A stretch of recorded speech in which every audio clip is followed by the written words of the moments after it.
مر الزمان تألقا وأضاء للدنيا طريقا مشرقا وهدى من الرحمن يهدينا به للصالحات وللمكارم والتقى هذا كتاب الله أعذب منهل أنعم به من مورد لمن استقى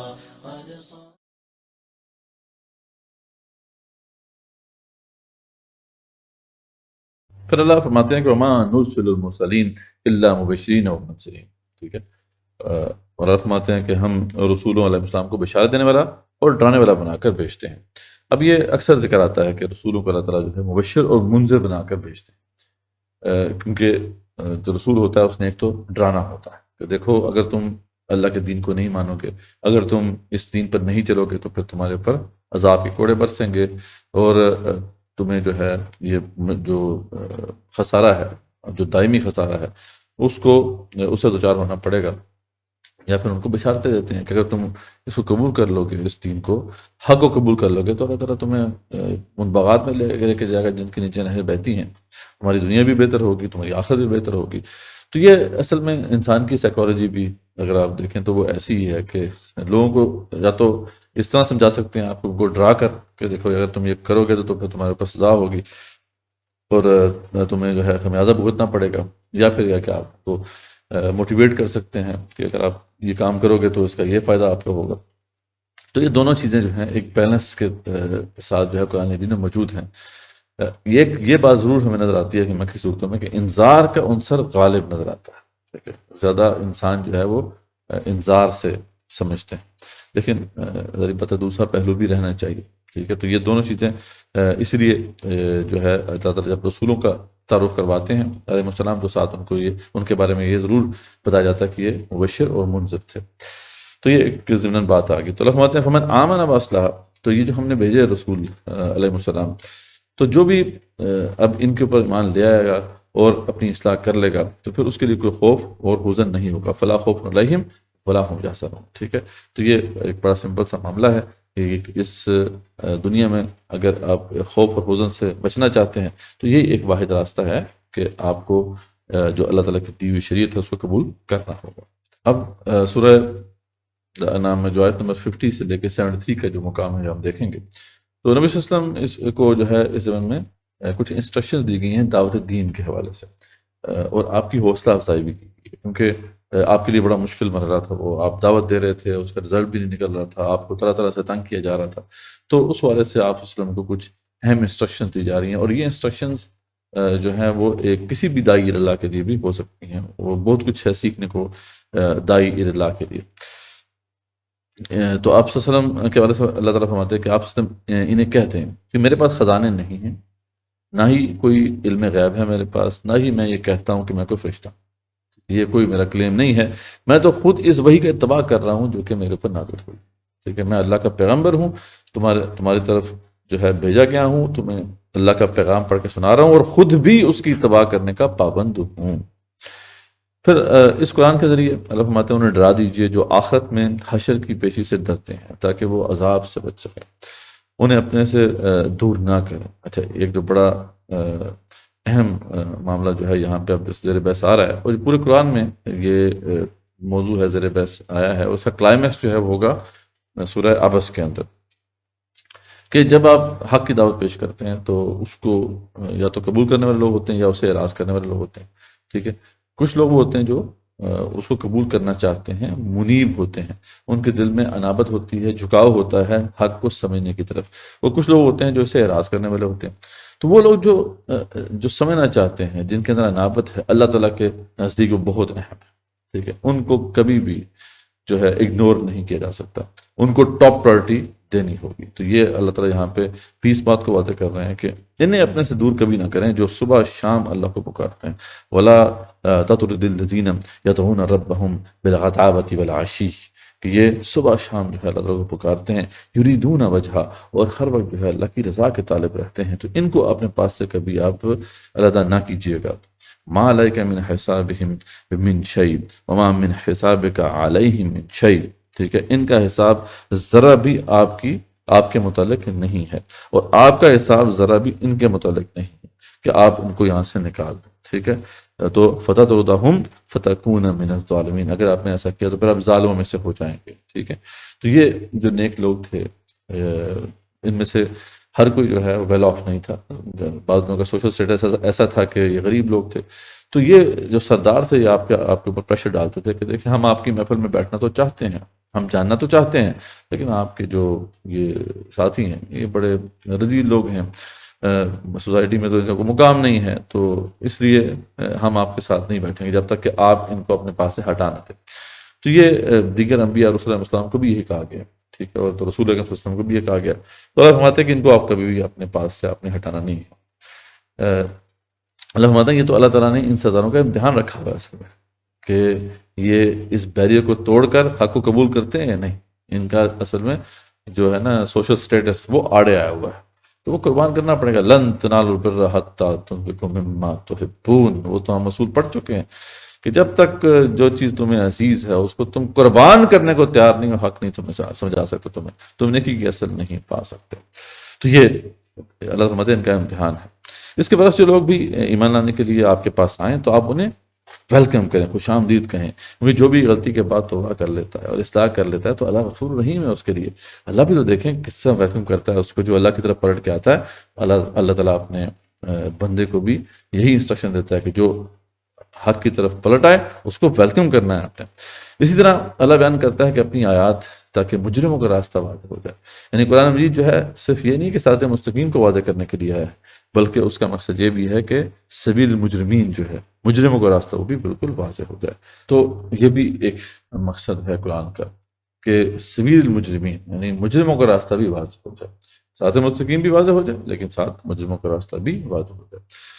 پھر آگے ذکر ہے کہ آپ صلی اللہ علیہ وسلم انہیں بتا دیں کہ میں تمہاری پیروی کر کے شرک نہیں کر سکتا، ٹھیک ہے، اور مجھے نہیں پتا کہ قیامت کب واقع ہوگی۔ اللہ ہی ہر قسم کے غیب کو جانتا ہے، کیونکہ یہ بھی وہ بار بار وہ ایک تکرار انہوں نے کی ہوئی تھی کہ دیکھیں آپ کہتے ہیں کہ یہ اگر تم نہیں کرو گے تو اللہ کا عذاب آ جائے گا، تم حق کو قبول نہیں کرو گے تو اللہ تعالیٰ تمہیں سزا دے گا، تو ہمارے کان پک گئے ہیں، تو آپ وہ قیامت لے آئیں نا، وہ جو عذاب جو آپ کہتے ہیں اب لے کر آ جائیں۔ تو اس پہ جو ہے یہ جواب آپ کی طرف سے ان کو دیا گیا کہ دیکھو میرے پاس کوئی اس کا اختیار نہیں ہے، نہ میں علم غیب جانتا ہوں، میں تو آپ کو ظاہری بات ہے یہ جو حق ہے اللہ کی طرف سے جو مجھے دیا گیا وہ دے رہا ہوں، آپ کو پہنچا رہا ہوں آپ کی طرف، وہ تم پر مکمل قدرت رکھتا ہے۔ ہاں یہ مجھے پتا ہے کہ وہ تم پر مکمل قدرت رکھتا ہے۔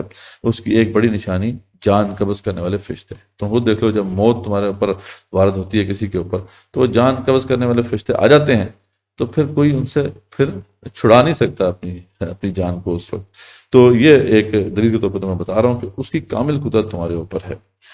خشکی اور تری میں ہر جگہ وہی تمہیں بچانے والا ہے، وہ اس پر قادر ہے کہ تم پر عذاب بھیجے اوپر سے اور یا نیچے سے، یا پھر تمہیں گروہوں میں بانٹ کر ایک دوسرے کی قوت کا مزہ چکھائے۔ تو یہ تین قسم کے عذاب جو ہیں دنیا میں آتے رہے، یا تو آسمان سے آئے ہیں عذاب، ٹھیک ہے، یا تو کوئی طوفان آ گیا، یا کوئی بجلی کا کڑکا اوپر سے نازل ہو گیا، یا پھر زمین سے زلزلہ آ گیا، یا پھر جو ہے گروہوں میں اللہ تعالیٰ نے بانٹ دیا اور ایک دوسرے کے ساتھ جو ہے ٹکرا دیا۔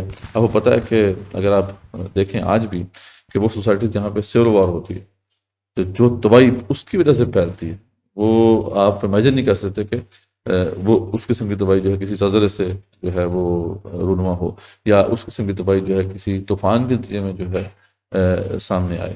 تو یعنی سول وار کے بعد جس طرح پوری سوسائٹی تباہ ہو جاتی تو واقعی یعنی یہ ایک عذاب کی بہت بڑی شکل ہوتی ہے۔ تو یہ تین قسم کے عذاب قوموں کے اوپر جو ہے وارد ہوتے رہیں۔ تو اللہ فرماتے ہیں کہ ان کو بتا دیں کہ یہ اللہ تعالیٰ کا اختیار ہے، وہ چاہے اوپر سے تم پہ عذاب بھیج دے، نیچے سے بھیج دے، یا گروہ میں تمہیں بانٹ کر ایک دوسرے کی طاقت کا مزہ چکھائے۔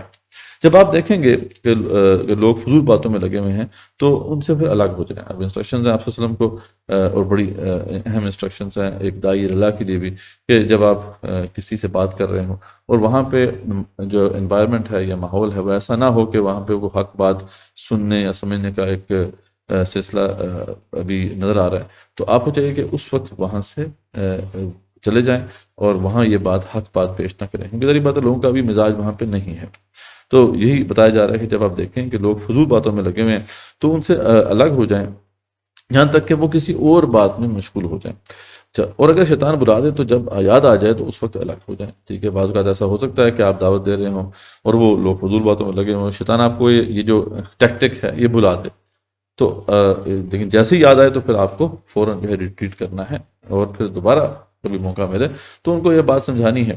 تو یہ آج داعی اللہ کے لیے بڑی اس میں رہنمائی ہے، کیونکہ آج ہم دیکھتے ہیں کہ سوشل میڈیا پہ بھی آپ کو دعوت دے کے دعوت کا کام کرنا ہے، اس کے علاوہ آپ کو یونیورسٹیز میں بھی دعوت کا کام کرنا ہے، آپ کو ورک پلیسز میں بھی دعوت کا کام کرنا ہے۔ تو عام طور پر جو اس وقت دنیا کا مزاج ہے وہ تو یہ ہے کہ وہ پسند کرتے ہیں انٹرٹینمنٹ یا انفوٹینمنٹ، ٹھیک ہے۔ تو یہ فضول باتوں میں جب لوگ لگے ہوتے ہیں تو اس وقت حق بات کرنا مناسب نہیں ہوتا۔ بہتر ہے کہ جب یہ اس طرح کی باتیں نہ ہو رہی ہوں تو اس وقت حق بات کو پیش کیا جائے، اس وقت زیادہ لوگ ریسیپٹیو ہوتے ہیں۔ تو یہی انسٹرکشن جو ہیں ان کو دی گئی آپ صلی اللہ علیہ وسلم کو، اللہ فرماتے چھوڑ دیں ان کو جنہوں نے دین کو کھیل تماشا بنا دیا ہے اور دنیاوی زندگی نے انہیں دھوکے میں ڈال رکھا ہے، لیکن قرآن کے ذریعے نصیحت ضرور کرتے رہیں تاکہ یہ نہ ہو کہ کوئی انجانے میں اپنے اعمال کی وجہ سے آخر میں پکڑا جائے۔ تو آپ اپنا جو کام ہے وہ ضرور کرتے رہیے، کار رسالت کی ذمہ داری ادا کرتے رہیے، قرآن کی دعوت ان کو پہنچاتے رہیے تاکہ کوئی ایسا نہ ہو کہ وہاں پہ انجانے میں پکڑا جائے۔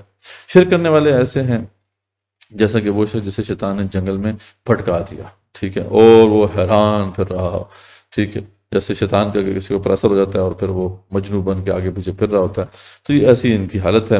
بے شک اللہ کی ہدایت ہی اصل ہدایت ہے، اور جس کو چاہتا ہے وہ دیتا ہے۔ اللہ فرماتے ہیں اللہ نے آسمان و زمین کو حق کے ساتھ ہی پیدا کیا اور اسی کا قول حق ہے، وہی چھپے کھلے کو جانتا ہے، وہی حکیم ہے، وہی خبیر ہے۔ تو اس پہ یہ یعنی جو مقام ہے وہ ختم ہوتا ہے کہ جس میں آپ کو بہت ہی اہم انسٹرکشنز دعوت اللہ دعوت جو ہے جو اللہ کی طرف پکارنے کا جو معاملہ ہے اس ضمن میں دی گئی، ٹھیک۔ اب ہم آگے چلتے ہیں۔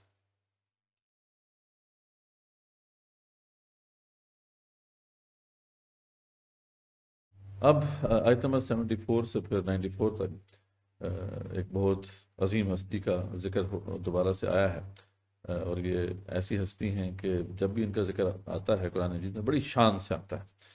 یہ ابراہیم علیہ السلام جن کا ذکر یہاں پہ ہوگا، انہوں نے کس طریقے سے کفار پر تمام حجت کی، اور پھر اس کا سارا جو ہے واقعہ پیش کیا گیا۔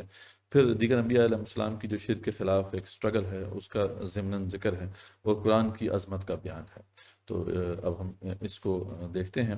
اس سے پہلے کہ ہم ابراہیم علیہ السلام کا جو یہ واقعہ ہے اس کو دیکھیں کہ قرآن مجید میں اس حوالے سے کیا بات آئی ہے، ہم ذرا ایک چھوٹا سا انالیسس کر لیتے ہیں یا دیکھ لیتے ہیں کہ وہ کس قسم کا انوائرمنٹ تھا، وہ کون سی سوسائٹی تھی جس کے اندر ابراہیم علیہ السلام رہتے تھے، تاکہ یہ معلوم ہو سکے کہ جو انہوں نے وہ کارنامہ سر انجام دیا وہ کتنا بڑا ہے، اس کی سگنیفیکنس کتنی زیادہ ہے۔ یہ علاقہ جہاں پہ ابراہیم علیہ السلام پیدا ہوئے اور جہاں پہ انہوں نے اپنی جوانی گزاری اور پھر دعوت حق دی، یہ اب دریافت ہو چکا ہے، اور یہاں پر بہت سے کتبات جو ہیں وہ بھی مل چکے ہیں جس سے پوری سوسائٹی کا ایک نقشہ ہمارے سامنے آ جاتا ہے۔ اس حوالے سے جو برٹش آتھر ہیں سر لینارڈ وولی، ان کی کتاب ابراہم چھپ چکی ہے، جس میں یہ ساری تفصیلات انہوں نے جو ہے وہ تفصیل سے کھولی ہیں کہ وہ سوسائٹی کس قسم کی تھی۔ تو جو بھی انہوں نے لکھا ہے اس کو ہم سمرائز کریں تو ہمیں پتہ چلتا ہے کہ یہ جو علاقہ تھا، یہ اور کا جو علاقہ تھا، عراق میں یہ اور کا ایک مقام ہے۔ یہ اس کی جو بنیاد ہے تقریباً کوئی 2300 قبل مسیح، یعنی 2300 BC، عیسیٰ اسلام سے 2300 سال پہلے کا یہ زمانہ ہے، جس میں ایک شخص نے اور کے شہر کی بنیاد رکھی تھی، اس کا نام جو تھا ارنمو تھا۔ اسی سے پھر جو ہے وہ جو وہاں کے حاکم ہے وہ اپنے آپ کو بیسیکلی پہلے کہتے تھے نمو، وہ بعد میں لفظ جو ہے وہ تبدیل ہوتے ہوتے نمرود بن گئے، ٹھیک ہے۔ تو یہ بیسیکلی وہ شخص تھا جس نے اس شہر کی بنیاد ڈالی تھی۔ جس زمانے کا ذکر یہاں پہ ہے اور جہاں پہ پھر ابراہیم علیہ السلام نے اپنی زندگی گزاری، اپنی جوانی گزاری، تو یہ زمانہ بنتا ہے 2100 قبل مسیح، یعنی 2100 BC کا زمانہ بنتا ہے۔ تو اس وقت جو شہر ار تھا اس کی آبادی تقریباً 2.5 سے 5 لاکھ کے قریب تھی۔ یہ ایک بڑا جو ہے وہ انڈسٹریل سینٹر تھا اس زمانے کا، صنعتی اور تجارتی مرکز تھا، انڈسٹریل سینٹر بھی تھا اور ٹریڈ سینٹر بھی تھا۔ ملک کی جو آبادی تھی بیشتر صنعت و تجارت پیشہ تھی۔ لوگوں کا جو نقطہ نظر تھا وہ خالص میٹیریلسٹک تھا، یہ بڑا امپورٹنٹ ہے۔ دولت کمانا، زیادہ سے زیادہ آسائش فراہم کرنا ان کا سب سے بڑا مقصد حیات تھا۔ سود خوری کثرت سے پھیلی ہوئی تھی، اور سخت کاروباری قسم کے لوگ تھے، ایک دوسرے کو شک کی نگاہ سے دیکھتے تھے، اور آپس میں بہت سی مقدمہ بازیاں بھی ہوتی تھیں۔ اچھا، ان کی جو دعائیں ہوتی تھی خداؤں سے، وہ بھی عام طور پر جو ہے دراز عمر کی یا خوشحالی کی یا کاروبار میں ترقی کی ہوتی تھیں۔ اور جو آبادی تھی وہ 3 حصوں میں ڈیوائڈ تھی، جیسا کہ کوئی بھی اینشین سوسائٹی آپ دیکھیں تو اس کی وہ اگر آپ دیکھیں کہ ڈویژن کس طرح ہوتی ہے سوسائٹی کی، وہ انہی 3 فیکشنز میں جو ہے سوسائٹی ڈیوائڈڈ آپ کو نظر آتی ہے۔ ایک ایلیٹس ہوتے ہیں، تو یہ بالکل یہاں پہ عمیلو کہلاتے تھے، وہ یہ اونچے طبقے کے لوگ تھے جن میں جو سب سے پہلے تو بتوں کے پجاری آتے تھے بڑے، اور اس کے بعد حکومت کے جو عہدیدار ہیں یا پھر فوجی افسران ہیں بڑے، تو وہ یہ ایلیٹس جو ہیں وہ کہلاتے تھے۔ پھر اس کے بعد اچھا بائی دا وے، ابراہیم علیہ السلام کا جو تعلق تھا وہ بھی ایلیٹ سے تھا، ان کا جو باپ آزر تھا وہ تو سب سے بڑا بت تراش تھا، تو ہم امیجن کر سکتے ہیں کہ اس کا کیا مقام ہوگا اس سوسائٹی میں۔ تو ایلیٹس میں جو ہے ابراہیم علیہ السلام نے اپنی زندگی گزاری، اب پروان چڑھے۔ اس کے بعد دوسرا جو بڑا فیکشن ہے جیسے بجوازی کہتے ہیں، مڈل کلاس طبقہ جو ہے، تو انہیں اس سوسائٹی میں مشکینوں کہا جاتا تھا، یہ تجارت یا اہل صنعت اور زراعت پیشہ لوگ تھے، ٹھیک ہے۔ اس کے بعد پھر جو تیسرا فیکشن تھا وہ اردو کہلاتے تھے، ان کو یعنی غلام، ٹھیک ہے، جو سلیوز ہوتے تھے۔ تو یہ 3 فیکشنز ہیں جس میں یہ سوسائٹی ڈیوائڈڈ تھی۔ اچھا، جو کے جو کتبات جتنے بھی ملے ہیں اس سے معلوم ہوتا ہے کہ مطلب ان کے جو خدا تھے وہ سینکڑوں تھے، تقریباً 5000 سے اوپر خداؤں کا ذکر اس میں ہے۔ اور ہر شہر کا ایک بڑا خدا ہوتا تھا جسے مہادیو کہا جاتا تھا، اور اس کے بعد پھر چھوٹے چھوٹے کئی خدا بھی ہوتے تھے۔ جو شہر تھا اس کا جو سب سے بڑا خدا تھا وہ اسے ننار کہتے تھے، یا چاند دیوتا کی شکل کا اس کا ایک بت تھا۔ اسی نسبت سے جو ہے اس شہر کا نام کمینہ بھی تھا، ٹھیک ہے۔ دوسرا بڑا جو شہر تھا وہ لرسا تھا، جو بعد میں پھر کے بجائے جو ہے مرکز سلطنت بنا بعد میں جا کے۔ اس کا جو خدا تھا وہ شماش تھا، یعنی سورج دیوتا۔ یہ اس لیے امپورٹنٹ انفارمیشن ہے کہ یہ ہم اس کو ریلیٹ کریں گے جب آگے ہم آیات کو دیکھیں گے۔ اچھا، پھر ان بڑے خداؤں کے علاوہ جیسے میں نے بتایا آپ کو چھوٹے چھوٹے کئی خدا تھے، اور عام طور پر جو یہ خدا جو بھی انہوں نے بنائے ہوئے تھے وہ ستاروں کے اوپر بنائے ہوئے، ستاروں یا سیاروں کے ناموں کے اوپر انہوں نے خداؤں کو بنایا ہوا تھا۔ اچھا، پھر ہم دیکھتے ہیں کہ اس سوسائٹی کے جو سمجھنے کے فیبرک تھا وہ بت پرستی کے اوپر بیس کرتا تھا، یعنی ننار صرف خدا ہی نہیں تھا جو سب سے بڑا خدا تھا کے علاقے کا، بلکہ سب سے بڑا زمیندار بھی وہی تھا، یعنی سب سے زیادہ زمینیں بھی اس کے تحت آتی تھی، سب سے بڑا تاجر بھی وہی تھا، اچھا سب سے بڑا کارخانے دار بھی وہی تھا، لوگ اپنی پیداوار کا ایک بڑا حصہ بھی اسی کو دیتے تھے۔ پھر اس علاقے کی سب سے بڑی عدالت بھی اسی بدھ کے مندر میں لگتی تھی، دیکھیں نا کہ اس کی وہ سگنیفیکنس کیا ہے۔ اور یہی ننار پھر جج بھی تھا سب سے بڑا، ٹھیک ہے۔ اب یہ بیچارہ ننار تو کچھ نہیں کر رہا تھا نا، ننار کے جو وہ پجاری تھے، وہ جو سب سے بڑے مجاور تھے، وہ تھے اصل میں جو اس ساری پاور کو انجوائے کر رہے تھے۔ تو ہم یہ دیکھتے ہیں کہ اگر ان شارٹ دیکھیں کہ اس سوسائٹی کا جو پولیٹیکل، اکنامک، سوشل سسٹم تھا وہ بتوں کے اوپر بیس کر رہا تھا۔ اب اگر آپ اس کو مد نظر رکھیں گے نا تو پھر آپ کو معلوم ہوگا جو ابراہیم علیہ السلام نے جو ان کا بت خانہ توڑا ہے، یہ پوری سوسائٹی کی بنیادوں کو ہلا دیا انہوں نے پورے۔ یعنی آج اگر آپ کوئی بت کو توڑتے ہیں تو کوئی فرق نہیں پڑے گا، کیونکہ آج کا جو پولیٹیکل، اکنامک، سوشل سسٹم ہے وہ بت پرستی کے اوپر بیس نہیں کرتا ہے۔ تو اس بات کو جب تک ہم سمجھیں گے نہیں تو ہم وہ اپریشیٹ نہیں کر سکتے کہ ابراہیم علیہ السلام کا جو اقدام تھا یہ کتنا بڑا اقدام تھا۔ تو اس کو اب ہم مد نظر رکھتے ہیں، اور اب ہم دیکھتے ہیں کہ اللہ تعالیٰ نے یہ پورا واقعہ کس طرح ہمارے سامنے واضح کیا ہے۔ تو اب ہم دیکھتے ہیں کہ اللہ تعالیٰ اس واقعے کو کیسے بیان کرتے ہیں۔ تو یہ واقعہ جو ہے اس کو اس طرح اللہ تعالیٰ پیش کرتے ہیں کہ وَإِذْ قَالَ إِبْرَاهِيمُ لِأَبِيهِ آزَرَ أَتَتَّخِذُ أَصْنَامًا آلِهَةً، کہ جب ابراہیم علیہ السلام نے اپنے باپ آزر سے کہا کہ کیا یہ آپ نے جو اصنام ہیں، یہ بت ہیں، ان کو الہ بنایا ہوا ہے، انی اراک وقومک فی ضلال مبین، میں تو دیکھ رہا ہوں کہ آپ اور آپ کی قوم جو ہے وہ کھلی گمراہی پر ہے۔ وَكَذَلِكَ نُرِي إِبْرَاهِيمَ مَلَكُوتَ السَّمَاوَاتِ وَالْأَرْضِ، تو اللہ فرماتے ہیں اس طریقے سے ہم نے پھر ابراہیم کو زمین و آسمان کے ملاکوت دکھائے، بڑی نشانیاں ان کو دکھائیں۔ یہ اللہ تعالیٰ اپنے انبیاء اور رسول اللہ علیہ وسلم کے ساتھ کرتے ہیں کہ ان کو ایسے حقائق دکھائے جاتے ہیں تاکہ ان کا یقین مستحکم ہو، کیونکہ انہوں نے پھر ایک بہت بڑے مشن کو آگے لے کے جانا ہوتا ہے، تو لیکون من الموقنین، تاکہ وہ یقین کرنے والا مسلم ہو سکے، ٹھیک ہے، ان کا جو ان کی کنوکشن ہو سکے۔ اچھا، اب یا تو یہ جو آگے جو آیات ہیں اس میں انہی کا اپنا ایک پروسیس بیان کیا جا رہا ہے، کس طریقے سے وہ حق تک پہنچے، پیدر پہ انالیسس کرتے ہوئے وہ حق کو انہوں نے جو ہے قبول کیا، یا پھر یہ بیسیکلی ان کا دعوت کا انداز ہے، ٹھیک ہے۔ شبیر احمد عثمانی رحمۃ اللہ کے مطابق کہ یہ بیسیکلی وہ دعوت دے رہے تھے اپنے قوم کو۔ اگر اس اینگل سے اس کو دیکھیں گے، اس مقام کو، تو بڑا ایک انٹرسٹنگ مقام بنتا ہے، کیونکہ اس میں پھر ابراہیم علیہ السلام کا جو طریقہ دعوت ہے وہ بھی واضح ہوتا ہے، اور اس میں بڑی حکمت ہے، بڑا وزڈم ہے اس کے اندر۔ تو ہم دیکھتے ہیں یہ بڑی مشہور آیات ہیں کہ ابراہیم علیہ السلام اپنی قوم کو یہ بات بتا رہے تھے، سمجھا رہے تھے، تو شروع اس طرح کرتے ہیں کہ فلما جن علیہ اللیل رآ کوکبا، تو جب جو ہے رات چھا گئی تو میں نے جو ہے دیکھا ستارے کو کہ وہ اوپر ہے، چمک رہا ہے، ٹھیک ہے۔ قال ھذا ربی، کہ یہ میرا رب ہے، میں نے سوچا کہ یہ میرا رب ہوگا۔ فلما افل، لیکن جب وہ ڈوب گیا، قال لا احب الافلین، تو میرے دل میں یہ بات آئی کہ میں تو ڈوبنے والوں کو پسند نہیں کرتا، تو ڈوب جائے وہ کیسے خدا ہو سکتا، ٹھیک ہے۔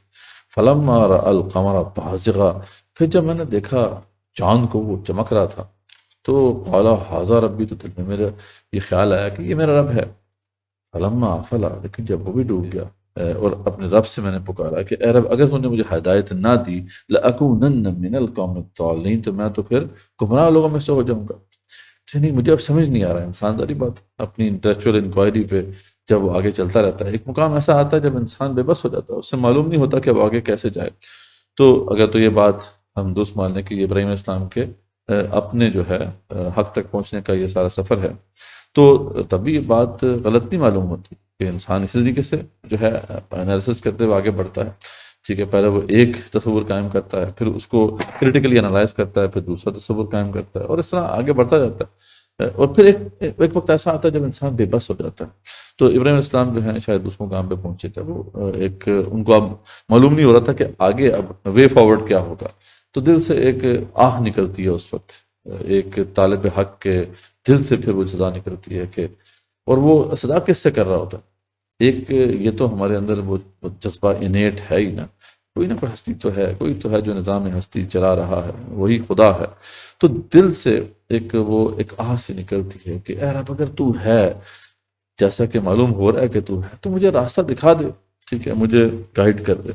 تو یعنی ابراہیم علیہ السلام کا ہو سکتا ہے کہ یہ جو ہے انٹلیکچوئل انکوائری کا وہ سفر تھا، اس طرح آگے بڑھ رہا تھا، لیکن جیسے ہم نے بات کی کہ ایک دوسرا اسپیکٹ بھی ہے کہ وہ اپنی قوم کو سمجھا رہے تھے، تو یہ بھی ایک خوبصورت بات ہوتی ہے، ایک خوبصورت انداز ہے سمجھانے کا، کیونکہ جب آپ کسی کو دعوت دے رہے ہو تو اگر آپ سیکنڈ پرسن میں بات کر رہے ہیں نا کہ ابھی آپ غلط ہیں اور آپ اس کو چھوڑ دیں جو آپ کام کر رہے ہیں، تو وہ پھر آپ کی بات نہیں سنے گا۔ جیسے ہی آپ جو ہے اس کو ایڈریس کریں گے، وہ اس کے ڈیفنس میکینزمز کھڑے ہو جائیں گے، اور وہ آپ ریسیپٹیو موڈ میں نہیں رہے گا۔ لیکن اس سے بہتر طریقہ یہ ہوتا ہے کہ آپ اس کو اپنی سٹوری بتائیں، آپ فرسٹ پرسن میں بتائیں گے، دیکھو یار میں اس طریقے سے حق تک پہنچا۔ تو یہ جو ایک انداز ہے نا، اس سے کیا ہوتا ہے کہ وہ جو سننے والا ہے وہ ریسیپٹیو موڈ میں رہتا ہے۔ تو یہ بھی ایک حکمت ہو سکتی ہے کہ انہوں نے اپنا پورا، بے شک یہ بھی درست بات ہے کہ ان کا اپنا سفر بھی اس طرح ہو، لیکن وہ جو دعوت دے رہے تھے اپنی قوم کو، وہ اپنا ایک پورا سفر جو ہے اس کی ایک سٹوری وہ سب لوگوں کو سنا رہے ہیں۔ تو وہ کہتے ہیں کہ پھر میرے دل میں ایک خیال آیا کہ اے رب، اگر تو نے مجھے ہدایت نہ دی تو میں تو گمراہوں میں سے ہو جاؤں گا۔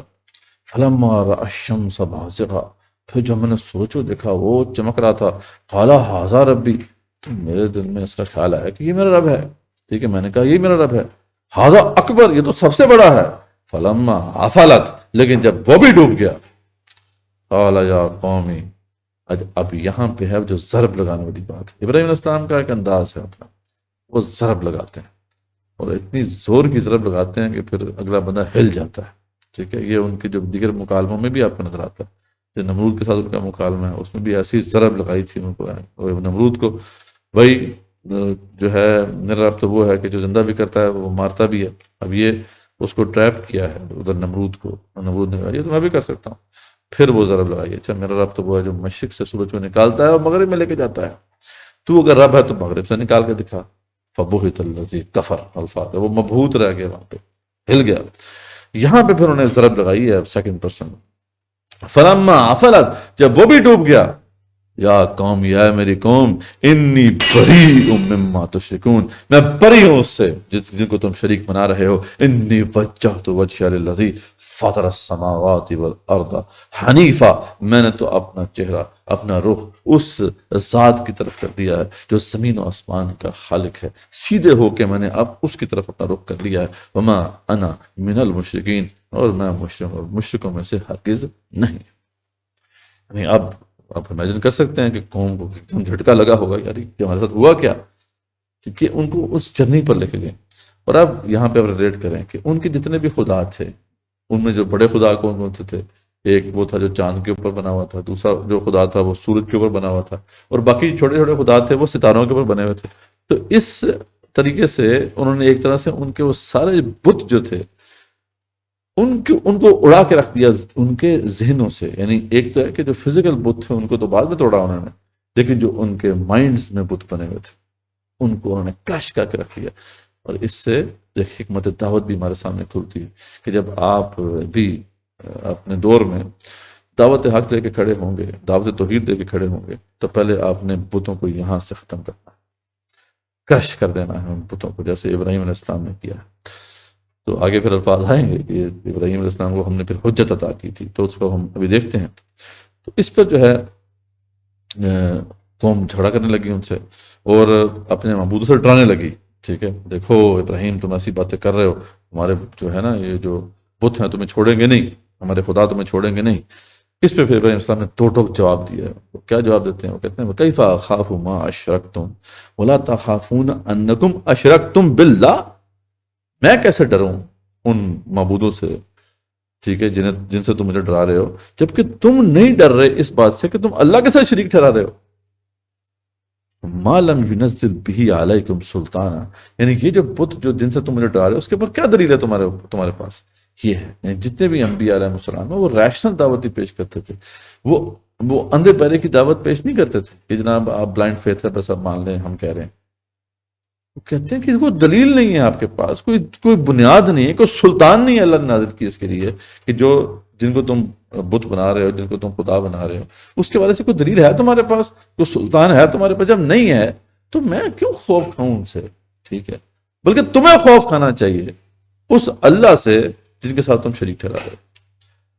تو فَأَيُّ الْفَرِيقَيْنِ أَحَقُّ بِالْأَمْنِ، تو ہم دونوں میں سے، یعنی ان دونوں گروہوں میں سے کون زیادہ حقدار ہے کہ وہ امن محسوس کرے یا امن میں ہو، ٹھیک ہے، ان کنتم تعلمون، اگر تم جو ہے سمجھ رکھتے ہو۔ تو الذین آمنوا ولم یلبسوا ایمانہم بظلم اولئک لہم الامن وہم مہتدون، جو لوگ ایمان رکھتے ہیں نا اور اپنے ایمان کو شرک کے ساتھ مخلوط نہیں کرتے، ایسوں ہی کے لیے امن ہے اس دنیا۔ صحیح معنوں میں امن ان کے لیے ہوتا ہے، وہی ہدایت یافتہ ہوتے۔ مجھے تم خوف دلا رہے ہو، میں تو امن کے اندر ہوں، تم جو ہے تمہیں خوف میں ہونا چاہیے۔ وَتِلْكَ حُجَّتُنَا آتَيْنَاهَا إِبْرَاهِيمَ عَلَىٰ قَوْمٍ، اور اس طریقے سے اللہ فرماتے ہیں یہ حجت تھی جو ہم نے عطا کی ابراہیم علیہ السلام کو ان کی قوم کے اوپر۔ نرفع درجات من نشاء، اللہ تعالیٰ اس طرح درجات کو بلند کرتے ہیں جس کے لیے چاہتے ہیں۔ ان ربک حکیم علیم، بے شک آپ کا رب ہے وہ حکیم بھی ہے، وائز بھی ہے اور علیم بھی ہے، نالجبل بھی ہے۔ تو یعنی یہاں پہ ایک بہت اہم اصول بھی ہمارے سامنے آ گیا کہ جب بھی آپ کسی سوسائٹی کے اندر ایک نئی دعوت لے کر آئیں گے، دعوت توحید وہاں پہ لے کے کھڑے ہوں گے، تو پہلے جو ہے دلیل کی دنیا میں آپ نے ان کو شکست دینی ہے، ٹھیک ہے۔ یہ بہت امپورٹنٹ سٹیپ ہوتا ہے، کیونکہ جب یہ آپ کر دیتے ہیں اور اس نظریے کو رد کر دیتے ہیں جس نظریے پہ وہ پورا سٹرکچر کھڑا ہوتا ہے، تو پھر ان کے پاس جو ہے جواز اقتدار نہیں رہتا، وہ رائٹ ٹو رول وہ کھو دیتا ہے وہ حاکم، جس سے پھر آپ یہ چھین لیتے ہیں اس طریقے سے جب آپ ریفیوٹ کر دیتے ہیں اس آئیڈیالوجی کو، اس نظریے کو جس کے اوپر وہ سوسائٹی کھڑی ہوتی ہے۔ تو یہ کام ابراہیم علیہ السلام نے کر دیا کہ اس بیسک نظریے کو ہی بنیادوں سے ختم کر کے رکھ دیا، ان کے ذہنوں سے وہ تمام بت توڑ کے رکھ دیے۔ تو اب وہ حجت ہے جو اللہ تعالیٰ نے ان کو عطا کر دی تھی، دلوں میں یعنی قلوب کے اندر اور ذہنوں میں. اب صحیح معنوں میں لیڈر اب ابراہیم علیہ السلام بن گئے تھے. ہاں وہ الگ بات ہے کہ جو ان ریئل ورلڈ جو پولیٹیکل پاور ہوتی ہے وہ تو وقت کے ساتھ جاتی ہے، لیکن پہلے آپ کو جو ہے ذہنوں میں اور دلوں میں اتھارٹی حاصل کرنی ہوتی ہے. تو یہ بہت اہم اصول ہے جو یہاں پہ واضح کرتا ہے. بہت کچھ ہے جو مزید اس پہ کہا جا سکتا ہے. خیر، یہ سارا واقعہ بیان کرنے کے بعد اب اللہ تعالیٰ نے جو ہے دیگر انبیاء علیہ السلام کا ذکر کیا، اور سارے انبیاء علیہ السلام جو ہیں وہ آگے ابراہیم علیہ السلام کی اولاد میں سے ہی. تو اللہ فرماتے ہیں ہم نے ان کو اسحاق اور یعقوب علیہ السلام عطا کیے، اور یہ سب ہدایت یافتہ تھے. پھر نوح علیہ السلام بھی اس سے پہلے ہدایت پر تھے. اس طرح داؤد، سلیمان، ایوب، یوسف، موسیٰ، ہارون، زکریا، یحییٰ، عیسیٰ، الیاس، اسماعیل، یسع، یونس، لوط علیہ السلام. بڑا خوبصورت دستہ ہے، ایک گلدستہ ہے انبیاء علیہ السلام کا جس کا ذکر یہاں پہ کرا. سب یہ سارے لوگ تھے جنہیں اللہ نے سب انسانوں پر فضیلت دی تھی. یہ اللہ کی ہدایت سے چاہتا ہے دیتا ہے. اگر یہ انبیاء علیہ السلام بھی شرک کرتے تو ان کے اعمال بھی ضائع ہو جاتے، لیکن یہ تو توحید کے پیغمبر تھے. اگر یہ مکہ والے ان باتوں کا انکار کریں تو اللہ نے ایسے لوگ بھی رکھے ہیں جو ان کا انکار نہیں کرتے. آپ سے وہ تسلی دی جا رہی ہے کہ دیکھیں اگر یہ انکار کر رہے ہیں تو ہم نے ایسے لوگ بھی رکھے ہیں جو آپ کی اس بات کو قبول کریں گے انشاءاللہ. اس لیے آپ وسلم انہی انبیاء علیہ السلام کے راستے پر چلیے اور انہیں یہی کہیے کہ میں آپ سے کوئی اجر نہیں مانگتا، میرا اجر تو اللہ کے پاس ہے. اس پہ پھر یہود نے اس وقت ایک ایسی بات کی جس پہ اللہ کو بہت افسوس ہوا. اب یہ اس طرح کے جو جذبات ہیں ان کو اللہ تعالیٰ کے ساتھ منسوب کرنا وہ ایک مناسب تو نہیں، لیکن یہ کیونکہ اللہ تعالیٰ نے ہم سے کلام کیا ہے اور ہمیں سمجھایا ہے، انسان کی سطح پر آ کے ایک بات کو سمجھایا، تو اس لیے یہ باتیں جو ہیں بالکل واضح طور پہ ایویڈنٹ بعض اوقات لگتی ہیں. تو یہ سمجھانے کے لیے ہم کہہ رہے ہیں. تو یعنی اللہ تعالیٰ کو بہت دکھ ہوا اس بات پہ کہ یہود نے ایک ایسی بات کی کہ یہ جب گئے نا مشرکین مکہ اور ان کو جا کے بتایا کہ اس طریقے سے یہ دعوت چل رہی ہے، آپ اس کا کوئی توڑ ہمیں دیں. تو یہود نے ان سے کہا کہ دیکھو وہ اللہ تعالیٰ کی طرف سے کوئی کچھ بھی نازل نہیں ہوتا، یہ سب جھوٹ ہے جو کہہ رہے ہیں. اب اس پہ اللہ تعالیٰ کو بڑا دکھ ہوا کہ اللہ نے شروع یہاں سے کہ وما قدر اللہ حق کا قدر، تو نے اللہ کی قدر نہیں پہچانے جیسا قدر پہچانے کا حق تھا. کیا اب تم نے بات کی، ٹھیک ہے، کہ اللہ تعالیٰ نے کچھ بھی نازل نہیں کیا ہے. تو ان سے پوچھیں کہ تورات کس نے نازل کی تھی پھر، ٹھیک ہے، جس میں ہدایت بھی تھی اور نور بھی تھا. کیوں جھوٹ بول رہے ہو تم، ٹھیک ہے، کیوں لوگوں کو گمراہ کر رہے ہو. اور اب یہ کتاب قرآن مجید ہے جسے ہم نے برکت والا بنا کر نازل کیا ہے تاکہ آپ بستیوں کے مرکز جو ام القریٰ ہے یعنی مکہ اور اس کے آس پاس کا جو علاقہ ہے وہاں پہ ڈرا دیں. تو وہ لوگ جو آخرت کا خوف رکھتے ہیں اس قرآن پر ایمان لا رہے ہیں، اور یہی وہ ہیں جو اپنی نمازوں کی حفاظت کرنے والے ہیں. اور وہ لوگ جو باتیں بنا رہے ہیں کہ ان پر بھی وہی ہوتی ہے جھوٹ بول رہے ہیں. اچھا، اس پہ جو مشرکین تھے وہ نئی کوئی چیز لے کر آئے، انہوں نے کہا جی کہ ہمارے پر بھی وہی ہوتی ہے، کوئی مسئلہ نہیں، یہ کوئی آپ سے واحد نہیں ہے کہ ان پہ وہی ہو رہی ہے. تو اللہ ہمارے جھوٹ بول رہے ہیں اور انہیں سخت عذاب جو ہے جھیلنا پڑے گا یہ جو بھی جھوٹ اپنے منہ سے نکال رہے ہیں. تو یہاں پہ یعنی ایک طرح سے یہ مقام جو ہے کنکلوڈ ہوتا ہے.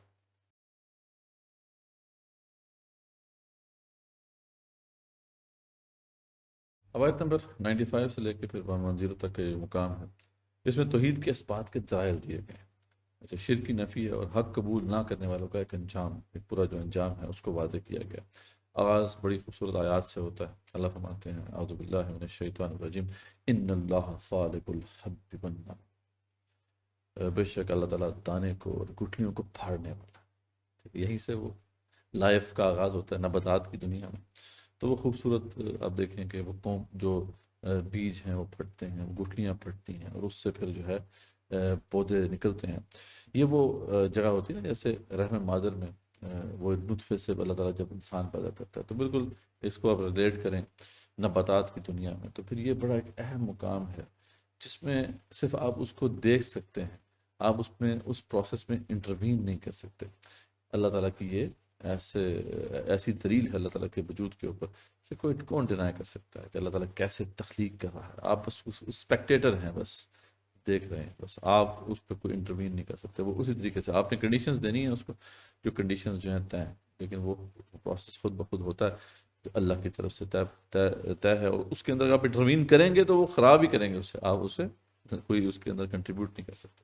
تو ان اللہ فالق الحب والنوى، یخرج الحی من المیت ومخرج میت من الحی، وہی اللہ ہے جو جاندار کو بے جان سے نکال لاتا ہے اور بے جان کو جاندار سے نکالنے والا ہے، ذالکم اللہ، یہی تمہارا وہ اللہ ہے، ٹھیک، یہ ہے وہ اللہ، ٹھیک ہے۔ اللہ کون ہے؟ یہ جو تب چیزیں تخلیق کر رہا ہے، جو تمہیں مردہ کو زندہ سے، زندہ کو مردہ سے نکال رہا ہے، ٹھیک ہے۔ ذالکم اللہ، یہی تمہارا، بڑا زبردست طریقے سے کنیکٹ کیا کہ یہ نہیں کہ یہ اللہ تعالیٰ، ذالکم اللہ، یہ تمہارا اللہ ہے۔ فَأَنَّا تُؤْفَكُونَ، تو کہاں سے پلٹے جاتے ہو؟ کیوں تم پلٹ جاتے ہو؟ یہاں سے کہاں جاتے ہو؟ فالق الاصباح وجعل اللیل سکنا والشمس والقمر حسبانا، اب یہ وہی خوبصورت ایک منظر ہے کہ وہ صبح کو نکالنے والا، ٹھیک ہے، جیسے وہ وہاں پہ آئے کہ وہ دانے کو پھاڑتا ہے، گٹھلی کو پھاڑنے والا، ایسا صبح کو نکالنے والا ہے، اور اسی نے رات کو راحت کی چیز بنا دیا ہے، ٹھیک ہے۔ وجعل اللیل سکنا، ٹھیک ہے، والشمس والقمر حسبانا، اور وہی ہے جو سورج اور چاند کو حساب سے رکھے ہوئے ہے، یعنی تخلیق اور نظم کائنات دونوں کو واضح کر دیا، لیکن بڑی خوبصورت انداز میں۔ ذالک تقدیر العزیز العلیم، یہ جو ہے وہ تقدیر ہے، وہ سیٹ پیٹرن ہے جس کے اوپر اس عزیز اور علیم ہستی نے ان کو چلایا ہوا ہے، تو بڑا ہی خوبصورت انداز ہے اگین۔ تو یہاں سے اس کا آغاز ہوتا ہے، پھر آپ فرماتے ہیں کہ اسی نے جو ہے سورج چاند کو سامنے لگا دیا، تو اسی نے پھر ستارے پیدا کیے جس سے راستے معلوم کیے جاتے ہیں، اسی نے سب انسانوں کو ایک شخص یعنی آدم سے پیدا کیا علیہ السلام، اور ایک جگہ عارضی رہنے کی ہے یعنی دنیا، اور ایک جگہ مستقل رہنے کی ہے یعنی کہ جو آخرت ہے، وہی پانی برسا کر ہر قسم کے نباتات کو اگاتا ہے، اسی میں شاخیں اور پھل جو ہے، پھل اور دیگر دانے نکلتے ہیں، کھجور کے درختوں کو جو کھجور کے جو درخت ہیں ان کے خوشے ہیں جو لٹک جاتے ہیں، انگور، زیتون، انار کے باغات ہیں، ملتے جلتے بھی ہیں ایک دوسرے سے اور نہیں بھی ملتے جلتے، سب پھلوں کے پھلنے اور پکنے کے عمل میں دیکھنے والوں کے لیے اللہ فرماتے ہیں بہت سی نشانیاں، لیکن اس سب کے باوجود انہوں نے اللہ کا شریک جنات کو بنا دیا، کتنا بڑا ظلم انہوں نے کیا، یعنی یہ وہ رب ہے جو اتنی بڑی بڑی جو ہے مخلوقات کو تخلیق کرتا ہے، اور جس کے جو ہے مظاہر اس پوری کائنات میں بکھرے پڑے ہیں، یعنی اس کے وجود کے جو مظاہر ہیں، لیکن اس رب کو چھوڑ دیا، اور انہوں نے کیا کیا کہ جنات کو جو ہے انہوں نے شریک کر دیا اللہ کے ساتھ۔ جہاں کہیں بھی بت پرستی غریبتیں ہوتی ہیں نا، وہ کیا ہے؟ وہ جنات کی اصل میں پرستشی ہے، یہ ڈیول ورشپ ہی ہوتی ہے، جہاں پہ بھی آپ دیکھ لیں، جن سوسائٹیز کے اندر بھی آپ بت پرستی کو دیکھیں گے تو وہ آپ دیکھیں گے وہاں پہ بیسیکلی وہ شیطان کی پرستشی ہے۔ تو اللہ فرماتے ہیں کہ یہ جو ہے انہوں نے یہ کام کیا، حالانکہ اللہ ہی نے ان جنات کو پیدا کیا تھا، اللہ ان کو بھی پیدا کرنے والا ہے، تو یہ کیسے شریک ہو سکتے ہیں اللہ کے ساتھ؟ لیکن انہوں نے اللہ کے بیٹے اور بیٹیاں گھڑ لی، ٹھیک ہے۔ اب یہ وہ ان کا کبھی یہ عقیدہ تھا کہ جنات کے ساتھ اللہ تعالیٰ کا کوئی تعلق بنا اور اس سے پھر آگے بیٹیاں پیدا ہوئیں، معاذ اللہ ثم معاذ اللہ، تو اس طرح کی گھٹیا بات بھی وہ کرتے تھے، تو اللہ کے انہوں نے بیٹے اور بیٹیاں گھڑ لیں، اللہ اس سب شخص سے پاک ہے، ٹھیک ہے، اللہ فرماتے ہیں اللہ اس سے پاک ہے۔ اس کے بعد اللہ تعالیٰ فرماتے ہیں کہ لا تدرکہ الابصار وہو یدرک الابصار، یعنی کوئی نگاہ اس کا احاطہ نہیں کر سکتی جبکہ وہ تمام نگاہوں کو محیط ہے، ٹھیک ہے، وہ تمام نگاہوں کا احاطہ کر لیتا ہے، وہ اللطیف الخبیر، اور بہت ہی باریک بین ہے اور بہت ہی باخبر ہے، یعنی ایسا باخبر ہے جو لطافتوں کو بھی جانتا ہے۔ قد جاءکم بصائر من ربکم، طرف ماتے ہیں اب یقیناً تمہارے پاس تمہارے رب کی طرف سے بصائر آ چکے ہیں، آنکھیں کھول دینے والے حقائق واضح ہو چکے ہیں، جیسے کہ اس مقام کے بالکل آغاز میں ہم نے دیکھا کس طرح اللہ تعالیٰ جو ہے توجہ دلا رہے ہیں کہ کتنے بڑے بڑے حقائق ہیں جو آپ کے آس پاس چار سو پھیلے ہوئے ہیں۔ تو فمن ابصر فلنفسہ، تو جس نے بھی دیکھ لیا تو اس کا یہ بھلا ہے، ٹھیک ہے، تو یہ اسی کا فائدہ ہے۔ ومن عمی فعلیہا، تو اگر کوئی اندھا رہا تو پھر اس کا وبال بھی اسی پر ہوگا۔ وما انا علیکم بحفیظ، اور میں تمہارے اوپر کوئی کار ساز نہیں، یعنی رسول اللہ علیہ وسلم سے کہا جا رہا ہے کہ دیکھو انہیں بتا دیں کہ میں تمہارے اوپر کوئی نگران نہیں ہوں، تمہارا ہی فائدہ ہے اس میں، ہمارا کوئی فائدہ نہیں ہے، ٹھیک ہے۔ تو اب اس کے بعد اللہ فرماتے ہیں کہ اس لیے آپ اسی کی پیروی کیجیے جو آپ کی طرف وہی کیا گیا ہے، اور مشرکوں سے اعراض کیجیے، اگر اللہ چاہتا تو وہ شرک ہی نہ کرتے، اس لیے آپ اپنا مشن جاری رکھیے۔ یہاں پہ ایک انسٹرکشن بھی دی گئی ہے کہ ان کے شریکوں کو برا مت کرو، مطلب پھر وہ مقابلے میں پھر آ کے اللہ تعالیٰ کو برا کہیں گے تو یہ کوئی مناسب بات نہیں ہے۔ پھر اللہ فرماتے ہیں لوگوں نے قسموں پہ بڑا زور لگایا، بڑے کہا کہ جی ہم قسم کھاتے ہیں کہ اللہ تعالیٰ کی قسم کہ اگر ان کے پاس کوئی نشانی آ جاتی یا نشانی آ جائے تو وہ ضرور اس پر ایمان لے آئیں گے۔ یعنی ایک وقت میں آ کے جو ان کا جو بیانیہ تھا نا وہ یہاں تک پہنچ گیا کہ جی ہم قسم کھاتے ہیں، اللہ پاک کی قسم، ہم آپ جو قسم مرضی دے لیں ہم سے، بس آپ فرمائشی معجزہ دکھا دیں ہم ایمان لے آئیں گے۔ ٹھیک، تو اس پر جواب دیا جا رہا ہے کہ آپ کہہ دیجیے کہ نشانیاں سب اللہ کے قبضے میں، بھئی میرے پاس اختیار ہے ہی نہیں، میں کیسے دکھاؤں، وہ اللہ کے ہاتھ میں ہے۔ اور اللہ اپنے حبیب کو سمجھا رہے ہیں کہ آپ کو اس کی کیا خبر کہ وہ نشانیاں جس وقت آ جائیں گی یہ لوگ تب بھی ایمان نہ لائیں گے، تو اس لیے آپ اپنا بس کام جاری رکھیں اور ان کی باتوں میں نہ آئیں۔ ٹھیک ہے، پھر اس کے بعد اب یہ آخری مقام ہے، اللہ تعالیٰ فرماتے ہیں وَنُقَلِّبُ أَفْئِدَتَهُمْ وَأَبْصَارَهُمْ كَمَا لَمْ يُؤْمِنُوا بِهِ أَوَّلَ مَرَّةٍ۔ ٹھیک ہے، اور ہم بھی پھر اس وقت اگر ایسی نشانی ہم نے دکھا بھی دی تو ہم بھی ان کے دلوں کو اور ان کی نگاہوں کو پھیر دیں گے جیسا کہ یہ لوگ اس پر پہلی دفعہ ایمان نہیں لائے، کیونکہ یہ جب حق پیش کر دیا جاتا ہے نا تو اس کے بعد یہ ریکوائرمنٹ ہے اللہ کی طرف سے کہ اسی وقت سمجھنا ہے۔ اگر پہلی دفعہ اس کو قبول نہیں کیا نا تو پھر اس کے بعد موقع اللہ تعالیٰ پہ نہیں دیتا۔ ہاں ایک ٹائم سپین ضرور ہوتا ہے، ایک اللہ تعالیٰ مہلت ضرور دیتا ہے، اس کے اندر اگر حق بات کو ایکسیپٹ کر لے تو کر لے، لیکن اس کے بعد پھر دلوں پہ مہر لگ جاتی ہے۔ اللہ تعالیٰ نے فرما دیا کہ وہ پہلی دفعہ انہوں نے قبول نہیں کیا تھا تو اب دوبارہ ان کو موقع ہی نہیں ملے گا۔ اور وَنَذَرُهُمْ فِي طُغْيَانِهِمْ يَعْمَهُونَ، اور ہم ان کو ان کی سرکشی میں اس طرح حیران چھوڑ دیں گے۔ تو اس پہ ہمارا جو ہے پارہ بھی ختم ہوا، لیکن جو ہے سورہ انعام جو ہے ابھی جاری۔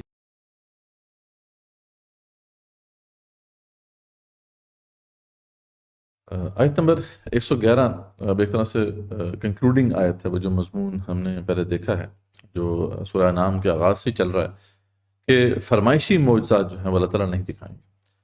اب یہ جو بار بار ان کی طرف سے مطالبہ ہو رہا تھا کہ فرمائشی معجزات دکھائے جائیں، تو اللہ تعالیٰ نے پھر اس کو واضح کر دیا کہ اصل بات یہ نہیں ہے کہ یہ ان کو اگر ہم دکھا دیں اس طرح کے معجزات تو یہ مان لیں گے، اصل میں اللہ تعالیٰ نے ان کو دلوں پہ مہر لگا دی۔ اس کی وجہ یہ ہے کہ جب پہلی دفعہ ان کے سامنے حق واضح ہو گیا تھا، معجزہ تو ظاہری بات ہے قرآن مجید نازل ہو چکا ہے، وہ ان کے سامنے ہے، اگر وہ حق کو قبول کرنا چاہتے ہیں تو انف ایویڈنس موجود ہے۔ لیکن یہ ہے کہ جو نہیں ماننا چاہتا، ایک وقت دیا جاتا ہے اس کو کہ وہ اس کے اندر اپنی اصلاح کر لے، اگر وہ نہیں اصلاح کرتا تو پھر اللہ تعالیٰ اس سے یہ صلاحیتی سلب کر لیتے ہیں۔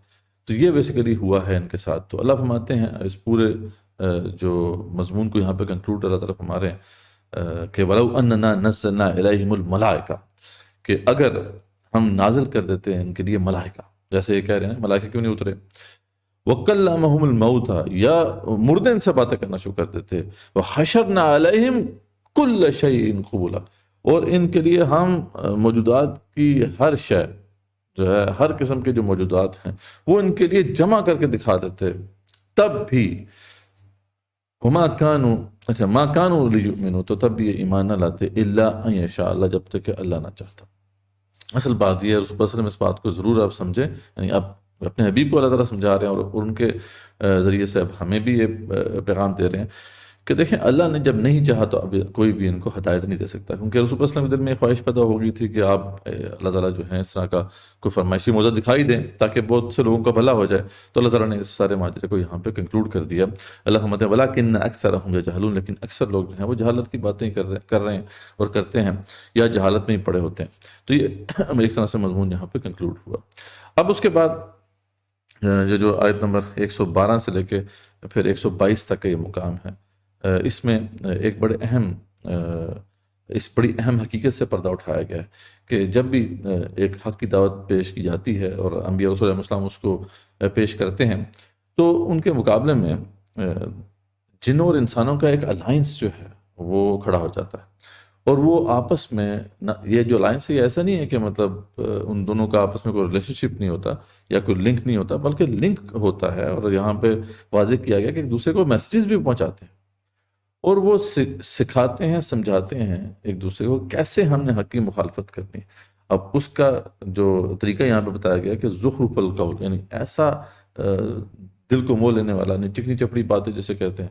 یعنی آپ نے دیکھا ہوگا کہ ایسے لوگ جو ہیں ان کا جو بات کرنے کا انداز ہوتا ہے بڑا زبردست ہوتا ہے، دل میں گھر کر جاتا ہے.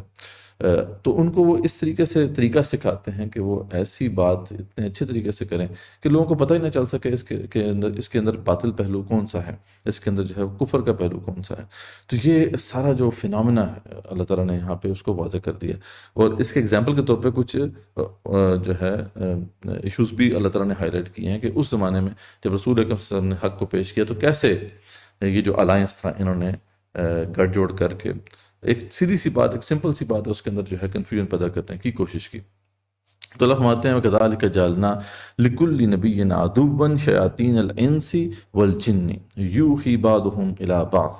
تو اس طریقے سے ہم نے بنا دیے ہیں ہر نبی علیہ السلام کے دشمن شیاطین، جو انسانوں میں بھی ہیں جنوں میں بھی ہیں، جو ایک دوسرے کو وہی کرتے ہیں. اب یہ لفظ ہے کہ یوحی بعضهم إِلَىٰ بَعْضٍ. ٹھیک ہے، اب یہ جو ایک دوسرے کو میسیج القاء کرنا ہے یہ بڑا انٹرسٹنگ فنامنا ہے.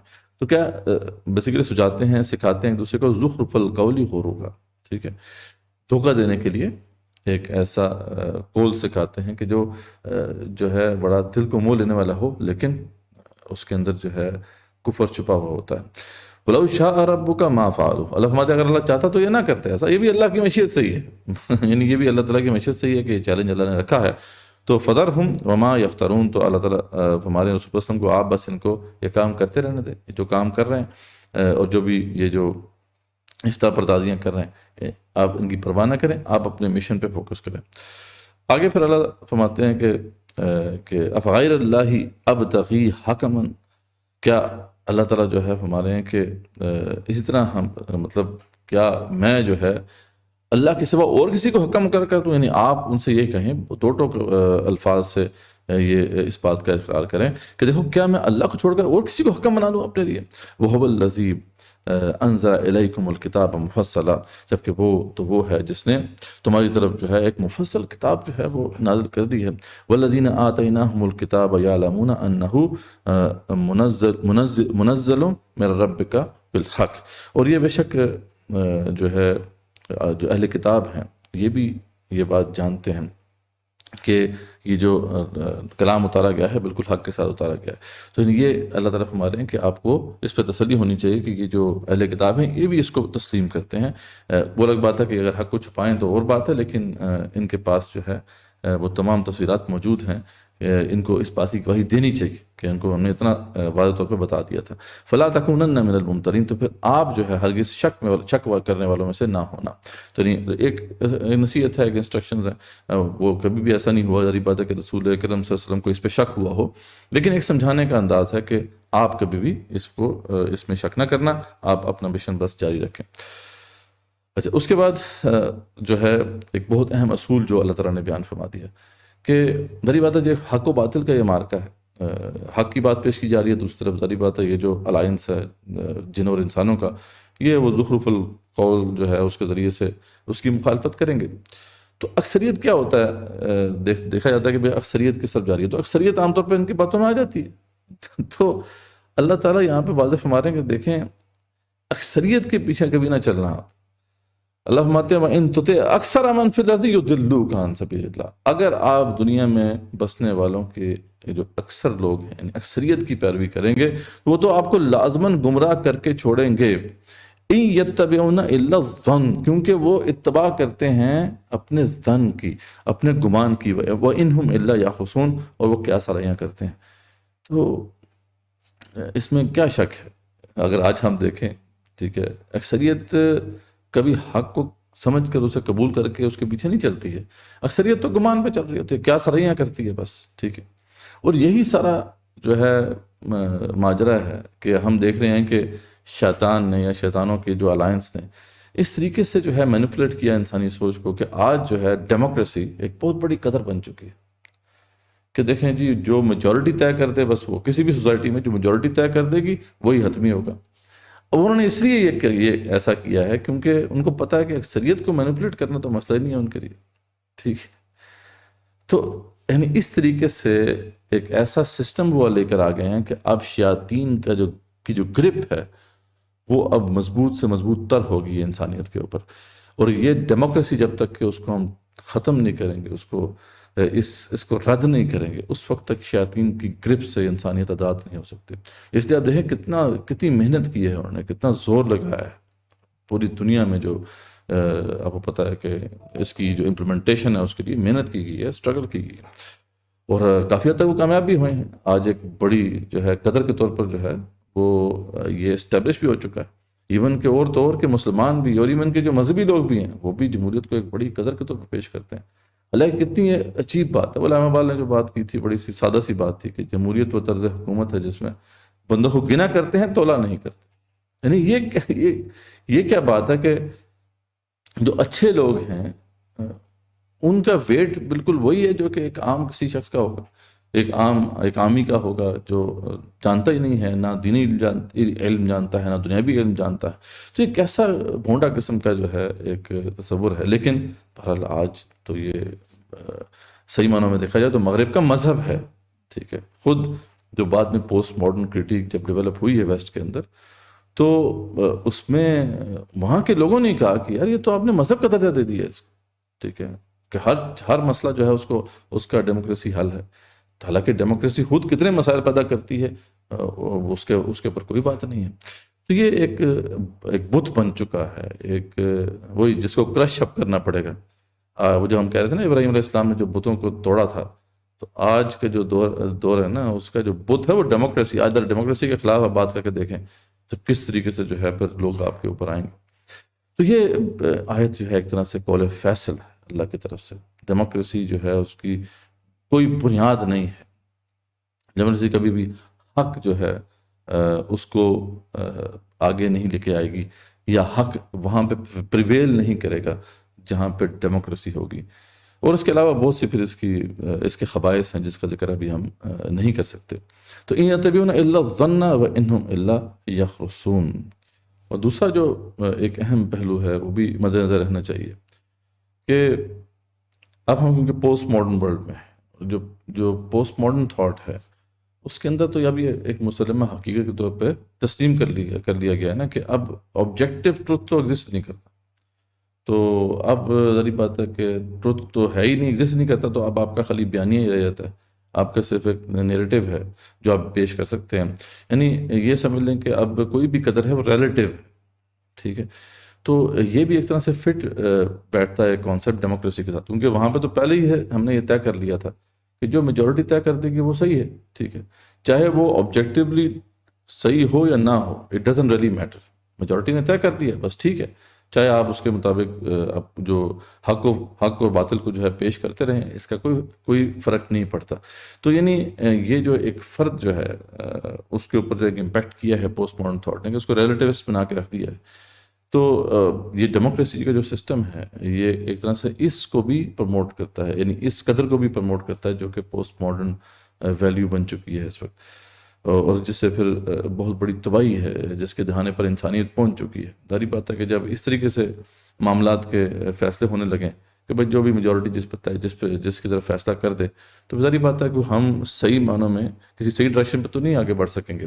انسانیت جو ہے سفر ہی کرے گی، اور جو ایسے ڈیسیژنز ہیں وہ نہیں لیے جا سکیں گے جس میں انسانیت کی بہتری ہے یا جس میں جو ہے انسانیت کا جو ہے فائدہ ہے. تو یہ جو آیت ہے اس لحاظ سے دیکھا جائے تو بہت سے ان باطن نظریات کو رد کر رہی ہے. بہت بڑی آیت، بہت عظیم آیت ہے. ان ربک هو اعلم من يضل عن سبیلی. اصل مسئلہ یہ نہیں ہے کہ میجورٹی جس پہ طے کر دے وہ صحیح ہے، بلکہ یہ آپ کا رب بھی بہتر جانتا ہے صحیح طریقے سے کون جو ہے سیدھے راستے سے بھٹکا ہوا ہے. وہ هو اعلم بالمہتدین، اور وہ ہدایت والوں کو بھی اچھی طریقے سے جاننے والا ہے. فَكُلُوا مِمَّا ذُكِرَ اسْمُ اللَّهِ عَلَيْهِ إِن كُنتُم بِآيَاتِهِ مُؤْمِنِينَ. ٹھیک ہے، اور اللہ فرماتے ہیں اب اس اگلی آیت میں ایک اشارہ کر دیا ہے اس زمانے میں جو ان لوگوں نے جو الائنس نے جو ہے کنفیوژن ڈالی تھی. وہ کیا کنفیوژن ڈالی تھی جس کے جواب میں پھر اللہ تعالیٰ نے یہ آیت نازل کی. وہ کنفیوژن یہ تھی کہ دیکھیں جی یہ جو مسلمان ہیں یہ کہتے ہیں کہ جی جو مر جائے، جو جانور جو ہے وہ تبھی موت مر جائے وہ حرام ہے، جبکہ یہ کہتے ہیں اگر ہم خود ذبح کر لیں تو حلال ہے. دیکھیں یہ کیسی بات کر رہے ہیں، جس کو اللہ مارے وہ حرام ہو گیا، جس کو خود مارا وہ حلال ہو گیا. دیکھیں بات بڑی سادہ سیدھی سی تھی، کیسے اس کو گھمایا اور کس طریقے سے جو ہے لوگوں کو کنفیوز کر دیا، اتنے لوگ کنفیوز ہو گئے اس وقت۔ تو اللہ تعالیٰ نے فرمایا فَكُلُوا مِمَّا ذُكِرَ اسْمُ اللَّهِ عَلَيْهِ إِن كُنتُم بِآيَاتِهِ مُؤْمِنِينَ۔ تو یعنی لوگ سمجھنا شروع کہ واقعی یار یہ تو ہم یہ جو خود ذبح کر رہے ہیں تو حرام ہو گیا یہ تو اللہ فرماتے ہیں کوئی ایسا مسئلہ نہیں ہے جس پہ تم اللہ کا نام لے کر ذبح کر کے کھاتے ہو، وہ جو ہے بالکل حلال ہے، ٹھیک ہے، اگر تم مومن ہو تو تم اس کو حلال ہی سمجھو، ٹھیک ہے۔ تو اب یہ دیکھیں کیسا انہوں نے جو گھمایا ہے اس بات کو، کہ بات بڑی لاجیکل بھی لگ رہی ہے، ٹھیک ہے۔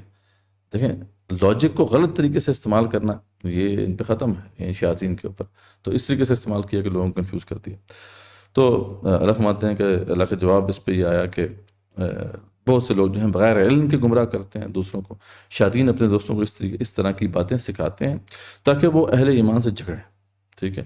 تو اگر تم نے ان کا کہا مانا تو تم بھی مشرک ہو جاؤ گے، اس لیے ہوشیار رہنا، اور تم ظاہری گناہ کو بھی چھوڑ دو اور باطنی گناہ کو بھی چھوڑ دو، بلا شبہ جو لوگ گناہ کر رہے ہیں ان کو ان کے کیے کی عنقریب سزا مل کے رہے گی، اور ایسے جانوروں میں سے مت کھاؤ جن پر اللہ کا نام نہ لیا گیا ہو، یعنی وہ جو خود مر گیا یہ وہ حرام ہی رہے گا، اور جو اللہ کے نام کے ساتھ جس پہ اللہ کا نام نہیں دیا گیا جس جانور پہ، وہ بھی تمہارے لیے حلال نہیں ہے، اور یہ کام نافرمانی کا ہے، اور یقیناً شیاطین اپنے دوستوں کے دل میں ڈالتے ہیں تاکہ یہ تم سے جدال کرے، اور تم ان لوگوں کی اطاعت کرنے لگو گے تو یقیناً جو ہے مشرک ہو جائے، میں نے بتایا کہ تم مشرک ہو جاؤ گے۔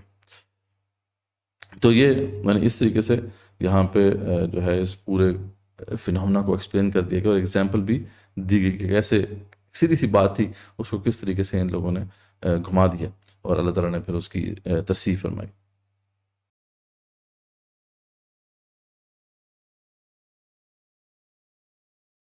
اب آیت نمبر 122 سے پھر آنورڈس، یعنی 122 تک تو ہم نے کر لیا تھا، آیت نمبر 123 سے لے کے پھر 136 تک جو مقام ہے، اس میں یہ واضح کیا گیا کہ جب بستیوں میں شیطنت پھیل جاتی ہے نا تو ان کا پھر انجام کیا ہوتا ہے، یعنی اس کو واضح کیا جا رہا ہے، اور اس کے بالکل آغاز میں یہ بتایا جا رہا ہے کہ وہ جو حق لے کر آیا نا شخص، وہ اس جیسا نہیں ہو سکتا جو کہ اندھیروں میں پڑا ہوا ہے، تو یعنی حق کی امپورٹنس ہے یہاں پر، جو حق کو قبول کرے گا وہ صحیح ہے، جو حق کو قبول نہیں کرے گا وہ صحیح نہیں ہے، حق و باطل کا مارکا جو ہے وہ جاری ہے، ٹھیک ہے۔ یعنی یہاں پہ جو بھی جو اس کے علاوہ فلسفے پیش کیے جاتے ہیں نا ان کو اللہ تعالیٰ بار بار رد کرتے ہیں، ٹھیک ہے، کہ یہ ایسا معاملہ نہیں ہے کہ جناب حق ابھی سامنے نہیں ہے، ابھی ہم اس کو آہستہ آہستہ پا رہے ہیں، ایوالو کر رہا ہے، ارتقا ہو رہا ہے انسانی سوچ میں، تو ایک خاص مقام پہ جا کے حق سمجھ میں آئے گا، ایسا نہیں، حق ہر دور میں اللہ تعالیٰ اس کو واضح کرتے رہیں۔ تو اللہ فرماتے ہیں وَمَنْ كَانَ مَيْتًا فَأَحْيَيْنَاهُ وَجَعَلْنَا لَهُ نُورًا، ایسا شخص جو پہلے مردہ تھا پھر ہم نے اس کو زندہ کر دیا اور ہم نے اس کو ایک نور عطا کر دیا، ٹھیک ہے، یمشی بہی فی الناس، وہ اس کو لے کر لوگوں کے درمیان جو ہے چلتا پھرتا ہے، کمن مثلہ فی الظلمات لیس بخارج منہا، کیا ایسا شخص اس جیسا ہو سکتا ہے جو تاریکیوں سے نکل ہی نہیں پاتا، ٹھیک ہے، تاریکیوں میں پڑا ہوا ہے، تو یہ دونوں برابر نہیں ہو سکتے۔ تو اللہ فرماتے ہیں کذالک زین للکافرین ما کانوا یعملون، اسی طرح کافروں کو ان کے اعمال خوشنما معلوم ہوتے ہیں، کیونکہ والی بات ہے وہ ظلمات میں ہوتے ہیں، اندھیروں میں ہوتے ہیں، تو ان کو برے اعمال جو ہے وہ اچھے لگ رہے ہوتے ہیں۔ تو اس کے بعد پھر اللہ تعالیٰ وہی جو بستیوں کے حوالے سے بتاتے ہیں وَكَذَلِكَ جَعَلْنَا فِي كُلِّ قَرْيَةٍ أَكَابِرَ مُجْرِمِيهَا لِيَمْكُرُوا فِيهَا، اس طرح ہم نے ہر بستی میں وہاں کے رئیسوں ہی کو جرائم کا مرتکب بنایا، یعنی سب سے پہلے کیا کرتے ہیں کہ جو رئیس ہوتے ہیں اللہ تعالیٰ فرماتے ہیں ہم ان کو جرائم کا مرتکب بنا دیتے ہیں تاکہ وہ لوگ وہاں خوب فریب کریں، ٹھیک ہے۔ وَمَا يَمْكُرُونَ إِلَّا بِأَنفُسِهِمْ وَمَا يَشْعُرُونَ، وہ لوگ اپنے ہی ساتھ فریب کر رہے ہوتے ہیں، ان کو ذرا خبر نہیں ہوتی۔ سو جس شخص کا اللہ تعالیٰ راستہ آسان کر دیتا ہے تو اس کے ساتھ کیا ہوتا ہے، اب یہاں بڑی ایک بلیغ آیت ہے جو فصاحت و بلاغت کے لحاظ سے بڑی ایک اہمیت رکھتی ہے۔ اللہ فرماتے ہیں مَن یُرِدِ اللّٰہُ ان یہدیہ یشرح صدرہ للاسلام، کہ جو بھی جس کو بھی اللہ تعالیٰ ہدایت دینے کا ارادہ فرماتے ہیں تو اس کا سینہ جو ہے اسلام کے لیے کھول دیتے ہیں، اور وَمَن یُرِدْ ان یضلہ یجعل صدرہ ضیقا حرجا کأنما یصعد فی السماء، تو جس کے لیے بھی اللہ تعالیٰ اس کو گمراہ کرنے کا ارادہ فرما لیتے ہیں تو کیا کرتے ہیں کہ اس کے سینے کو تنگ کر دیتے ہیں، جیسے کوئی آسمان پہ چڑھ رہا ہو یعنی جیسے جو ہے چڑھائی پہ انسان چڑھ ہوتا ہے نا تو اسے دشواری پیش ہوتی ہے، انما یصعد فی السماء کذالک یجعل اللہ الرجس علی الذین لا یؤمنون. بہت خوبصورت آیت کا یہ کنکلوژن ہے. تو اللہ فرماتا ہے اس طریقے سے ہم گندگی ڈال دیتے ہیں ان لوگوں کے اوپر جو نہیں مانتے، حق کو تسلیم نہیں کرتے. تو اس میں جو فصاحت و بلاغت کا جو عنصر ہے وہ کیا ہے؟ وہ یہ کہ قرآن مجید میں اور ویسے بھی اچھے کلام کی خصوصیت ہوتی ہے کہ وہ جو الفاظ استعمال ہوتے ہیں نا اس کے اندر، وہ انسان کے اوپر بھی اثر انداز ہوتے ہیں.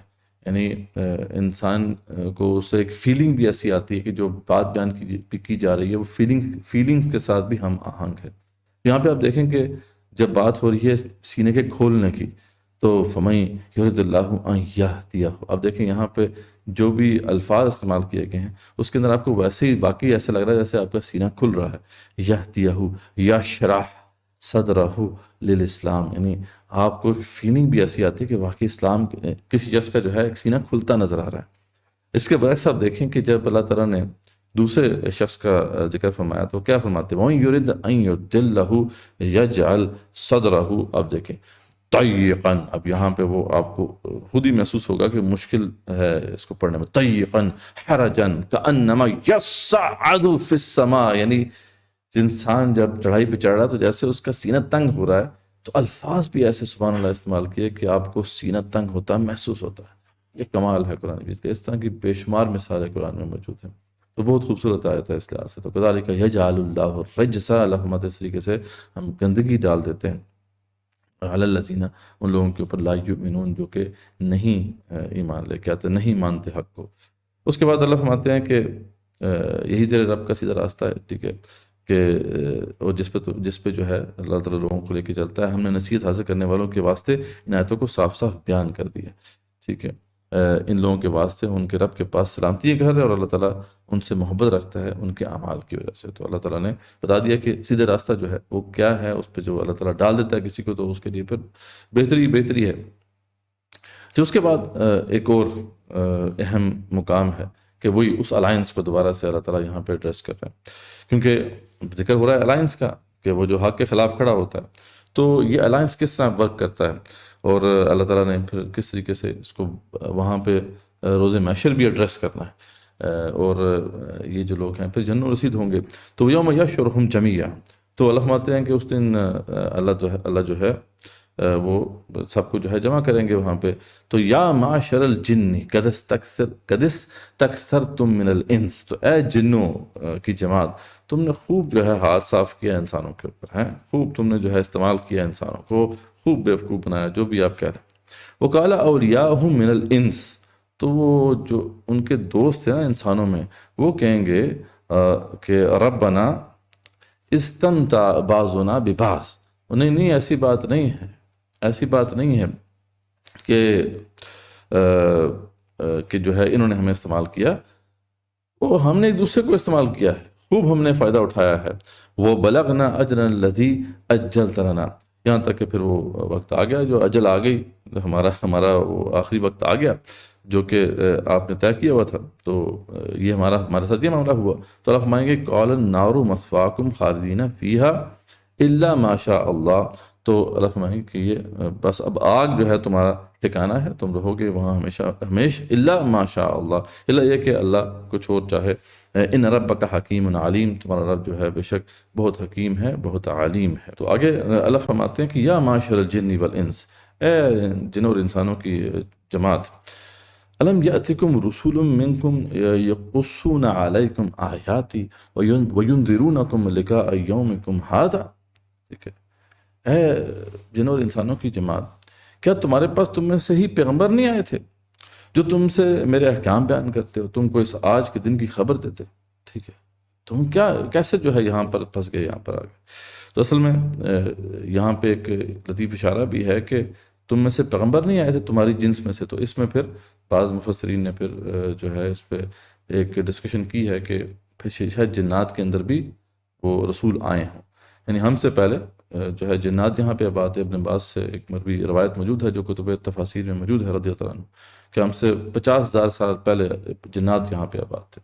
تو ہو سکتا ہے اس وقت اس زمانے میں ان کے ہاں رسول بھی آئے ہوں، لیکن اب کا جو معاملہ یہ ہے کہ اب جو ہمارے اندر رسول آئیں گے وہ ان کے بھی رسول ہیں، ٹھیک ہے. تو اس پہ تو واضح جو نصوص ہیں وہ قرآن میں موجود ہیں، کیونکہ رسول اکرم صلی اللہ علیہ وسلم کے ہاتھ میں بھی آ کے بیعت کی جنات کی جماعت نے، اور قرآن میں جو ہے دو مقامات پہ سورہ جن اور سورہ احقاف میں اللہ تعالیٰ نے یہ حقیقت بھی واضح کی کہ اب وہ جنات جو ہیں اب ان کے لیے کوئی اپنے رسول نہیں ہے، بلکہ وہ جو انسانوں کے رسول ہیں انہی کو فالو کرتے ہیں رضی اللہ تعالیٰ علیہ السلام.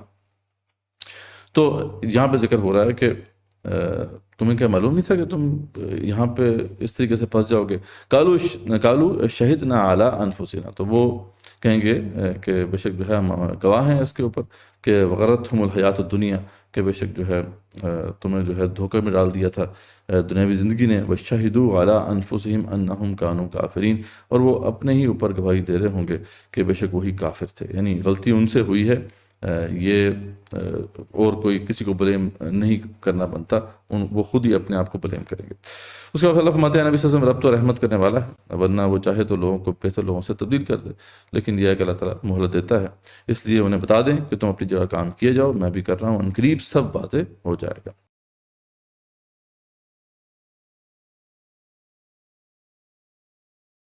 اب آیت نمبر 136 سے 145 تک یہ جو مقام ہے، اس میں مشرکین کی توہمات اور باطل عقائد کا رد ہے، اور اللہ تعالیٰ کی نعمتوں کا ذکر ہے، اور مشرکین کو نصیحت کی گئی ہے. تو اس کا آغاز اس طرح ہوتا ہے کہ اللہ فرماتے ہیں کہ وَجَعَلُوا لِلَّهِ مِمَّا ذَرَعَ مِنَ الْحَرْثِ وَالْأَنْعَامِ نَصِيبًا. تو انہوں نے جو ہے اللہ فرماتے ہیں کہ اللہ نے جو کھیتی اور مواشی ان کو دیے ہیں، دیے اللہ تعالیٰ نے، جو کھیتی بھی دی ہے ان کو، یا پھر جو مویشی وغیرہ دیے ہیں وہ دیے تو اللہ تعالیٰ نے ہیں، لیکن انہوں نے جو ہے اس کے کچھ حصے مقرر کیے ہوئے ہیں، ٹھیک ہے. فَقَالُوا هَذَا لِلَّهِ بِزَعْمِهِمْ وَهَذَا لِشُرَكَائِنَا، اپنے زوم میں انہوں نے یہ طے کیا ہے کہ یہ اللہ تعالیٰ کا حصہ ہے، یہ ان کے شرکاء کا حصہ ہے، ٹھیک ہے. یہ تو چلو انہوں نے طے کیا ہوتا تھا، لیکن آگے انٹرسٹنگ بات ہے. اللہ فرماتے ہیں فَمَا كَانَ لِشُرَكَائِهِمْ فَلَا يَصِلُوا لِلَّهِ، جو شرکاء کا ہوتا تھا نا وہ کبھی اللہ کی طرف نہیں جاتا تھا، یعنی کبھی پیداوار اچھی ہو گئی تو پھر تو ٹھیک ہے، اللہ کا بھی مل رہا ہے، شرکاء کا بھی مل رہا ہے، لیکن جیسی پیداوار کم ہوئی یا کچھ نقصان ہو گیا تجارت کے اندر، تو کٹوتی کہاں سے ہوتی تھی؟ کٹوتی اللہ تعالیٰ کی طرف سے ہوتی تھی، ٹھیک ہے. اچھا وما، اللہ فرماتے ہیں کہ وما کان للہ، جو اللہ کا ہوتا تھا یا اللہ کا ہوتا ہے، فہو یسیر الی شرکائہم، تو وہ تو شرکاء کی طرف چلا جاتا ہے، ٹھیک ہے. ساء ما یحکمون، اللہ فرماتے ہیں کہ بہت ہی برا ہے جو فیصلہ یہ کرتے ہیں. اور اگر ہم غور سے دیکھیں تو ہمارا بھی کچھ حال ایسا ہی ہے، ٹھیک ہے. ہم نے بھی مقرر کیا ہوا نا اللہ کا حصہ، اور اپنا جو بھی شرکاء، ادھر تو انہوں نے شرکاء کا حصہ لگایا ہوتا تھا، ہم نے وہ شرکاء بنائے ہوئے ہیں. وہ جو ہے تیرا دل تو ہے صنم آشنا، تجھے کیا ملے گا نماز میں، تو مطلب ہمارا دل بھی تو صنم آشنا ہے. صنم بہت طرح کے ہیں، مال و دولت دنیا یا رشتہ و پیوند، بتانے بہم و گما لا الہ الا اللہ، یہ مال و دولت دنیا، یہ رشتے ناتے، یہی بت کافی ہیں. تو خیر ہم نے ان کے لیے بھی ایک پورشن رکھا ہوا ہے. تو ذرا دیکھیں اسے کہ ہمارا ایٹیچیوڈ کیا ہے، کہ اول تو ہے کہ اللہ کے لیے ہم نے کوئی مختص کیا ہی نہیں ہوا. تو بہت کم لوگ ہیں جنہوں نے اللہ کے لیے کچھ پورشن رکھا ہوا ہے، لیکن جنہوں نے رکھا بھی ہوا ہے تو ہوتا کیا ہے کہ جب کچھ کمی آتی ہے، کچھ وقت کم ہو گیا، کچھ رسک میں کمی آ گئی، ٹھیک ہے، کچھ بینک بیلنس طرح نیچے چلا گیا، تو کٹوتی پھر کہاں سے ہوتی ہے؟ تو آپ باقی خود اچھی طرح جانتے ہیں کہ وہ اللہ کی طرف سے ہی ہوتی ہے. جو باقی لوگوں کی طرف سے، باقی جو ہمارے مدیں ہیں وہ پوری طریقے سے وہاں پہ جو ہے مال جاتا ہے. تو یہ ایک انسانی سائیکالوجی ہے جو اللہ تعالیٰ واضح فرما رہے ہیں. خیر اللہ تعالیٰ فرماتے ہیں کہ برا فیصلہ ہے پر جو کرتے ہیں. پھر آگے توہمات کا ذکر ہے کہ سب سے بڑی جو ان کے ہاں ایک باطل رسم چل رہی تھی کہ اولاد کو بتوں کے نام پر قربان کرنا، تو اس کو بیان کیا گیا اور رد کیا گیا ہے. خصوصاً لڑکیوں کو ندامت کی وجہ سے زندہ دفن کر دینا یہ وہاں کا معمول تھا. پھر مویشیوں اور کھیتوں کو بتوں کے لیے خاص کر دینا اور عقیدہ رکھنا کہ ان کو کوئی نہیں استعمال کر سکتا، یہ ان کا کام معمول تھا. پھر کچھ مویشیوں پر سواری کرنا یا ان سے کام لینا حرام قرار دے دیا ہوا تھا انہوں نے خام میں. جب مویشیوں کا پیدا ہونے والا بچہ صرف مرد کھا سکتے ہیں، کچھ یہ اپنے پاس طے کیا ہوا تھا کہ یہ جو مویشی ہیں ان کے جو بچے پیدا ہوں گے وہ صرف مرد کھا سکتے ہیں. اگر مردہ پیدا ہوتا ہے تو پھر ٹھیک ہے، پھر عورتیں بھی کھا سکتی ہیں، لیکن اگر صحیح سالم پیدا ہوتا ہے تو پھر اسے مرد کھا سکتے ہیں۔ یہ صرف وہی توہمات جو تھیں ان کے اوپر ان کا دین چل رہا تھا۔ اللہ ہمارے ہلاکت میں پڑ گئے وہ لوگ جنہوں نے اولاد کو قتل کیا اور حلال چیزیں اپنے اوپر حرام کر لی۔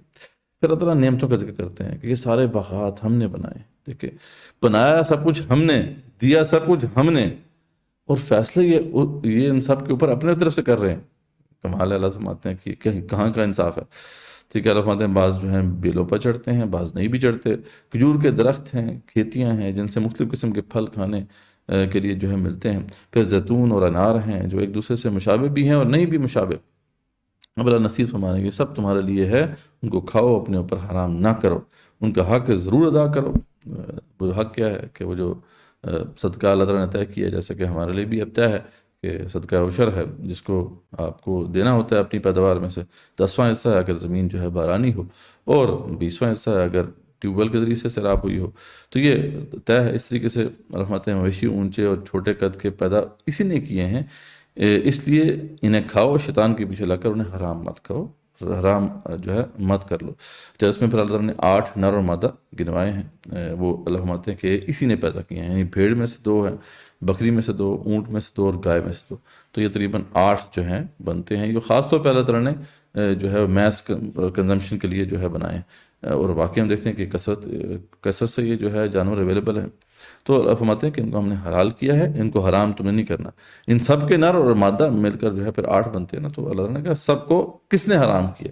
جب اللہ نے ان کو حرام نہیں کیا تو تم کون ہوتے حرام کرنے والے؟ کیا اللہ نے ان کے پیدا ہونے والے مواشی کو حرام کیا؟ جب اس نے نہیں کیا تو کسی کا حق نہیں ہے کہ وہ ایسا کرے۔ دلیل پیش کرو ان کی حرمت کی اگر سچے ہو تو، ٹھیک ہے۔ دلیل نہیں ہے تو پھر ایسے خام خام باتیں نہ بناؤ۔ تو اللہ فرماتے ہیں اس سے بڑا ظالم کون ہوگا جو اللہ پر جھوٹ باندھے۔ تو یہ ایک بہت بڑا جرم ہے کہ حلال چیز کو حرام کر لینا۔ اس والے سے ایک حدیث بھی ہے، رسول اللہ صلی اللہ علیہ وسلم نے صحیح بخاری میں یہ حدیث موجود ہے، فرمایا کہ میں نے ایک شخص کو دیکھا کہ جو جہنم میں اپنی انسڑیاں کھینچتے ہوئے جا رہا تھا، تو اس نے سب سے پہلے بتوں کے نام پر وسیلہ اور حام وغیرہ جانور چھوڑنے کا سلسلہ شروع کیا تھا۔ یعنی اس نے سب سے پہلے یہ رسم ایجاد کی تھی کہ ان جانوروں کو جو ہے وہ نہیں کھا سکتے، اس کا نام بھی حدیث میں جو ہے لکھا گیا۔ تو بتایا جا رہا ہے کہ یہ جو کتنا بڑا جرم ہے کہ اس کو اتنی بڑی سزا وہاں پہ ملے گی، اور آپ صلی اللہ علیہ وسلم نے اس کو پھر دیکھا بھی۔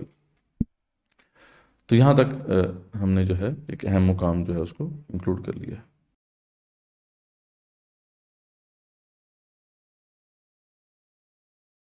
اور اب آیت نمبر 146 سے لے کے 154 تک کا یہ مقام ہے، اس میں ایک ضمن ذکر یہود کا اب آ رہا ہے، ٹھیک ہے۔ ایک تو یہود نے بھی اپنے اوپر کچھ حلال کر لی، کچھ چیزیں حلال کی ہوئی تھی، کچھ حرام کی ہوئی تھی، تو اور یہود اس والے سے سازشیں بھی کر رہے تھے، ٹھیک ہے۔ کیونکہ اب یہ ہم نے بتایا نا کہ یہ صورت نازل ہوئی ہے اس وقت جب کہ جو ہے ہجرت قریب تھی، تو اب وہ انٹریکشن ہونا شروع ہو گیا تھا یہاں کے سرداروں کا، یہودی جو بھی ان کے اسکالرس تھے، علماء تھے، ان کے ساتھ ان کے مدینے میں، تو یہ آباد تھے ان کے 3 بڑے قبیلے۔ تو جو ہے وہاں سے بھی اب سازشیں جو ہے وہ شروع ہو چکی تھی۔ ایک سازش یہ بھی تھی کہ یہود نے یہ بات ان کو سمجھائی کہ دیکھو یہ تو سچے نبی ہو ہی نہیں سکتے، کیونکہ یہ تو حلال کو حرام اور حرام کو حلال کر رہے ہیں، اور یہ تو ہماری کتابوں میں لکھا ہوا ہے کہ کسی نے کہ حلال کو حرام کیا یا حرام کو حلال کیا تو یہ بہت بڑا جرم ہے، تو کیسے ہو سکتا ہے کہ یہ سچے نبی ہوں جبکہ یہ اتنا بڑا جرم کا ارتکاب کر رہے ہیں۔ تو یہ سازش تھی جو ان کی طرف سے شروع ہوئی تھی، اس کا یہاں پہ جو ہے صدباب کیا گیا ہے۔ اس نیز ان ابدی محرمات کا اب ذکر اللہ تعالیٰ نے کیا جو ہر شریعت میں حرام رہی، یہ بہت امپورٹنٹ اس لحاظ سے مقام ہے۔ تو اللہ تعالیٰ فرماتے ہیں کہ یہودی نے شارتاً کہا کہ دین اسلام کیسے برک ہو سکتا ہے جبکہ اس میں حرام کو حلال کیا گیا۔ تو اس پر اللہ تعالیٰ نے جواب دیا کہ جو بھی چیزیں یہود پر حرام تھیں، مثلا ناخن والے جانور، اب یہ کچھ جانور انہوں نے اپنے اوپر خود حرام کر لیے تھے، جیسے اونٹ، شتر مرغ، بطخ وغیرہ، یہ ناخن والے جانور کہتے ہیں، ان کے پنجے ملے ہوتے ہیں، تو یہ اپنے اوپر انہوں نے خود حرام کر لیے تھے۔ اچھا، گائے اور بکری کی چربی سوائے اس کے جو ہڈی سے لگی ہوئی ہو، ٹھیک ہے، یہ وہ کہتے تھے کہ حرام ہے، یعنی جو جیسا دمبے کی چکی وغیرہ ہوتی ہے یا اور اس طرح کا جو حصہ ہوتا ہے گائے اور بکری کے اندر چربی کا، وہ کہتے تھے کہ ہمارے اوپر حلال نہیں ہے۔ وہ ان کی اللہ فرماتے ہیں سرکشی کی وجہ سے ان پر حرام ہو گئی تھی چیزیں، ورنہ پہلے یہ سب چیزیں حلال تھیں۔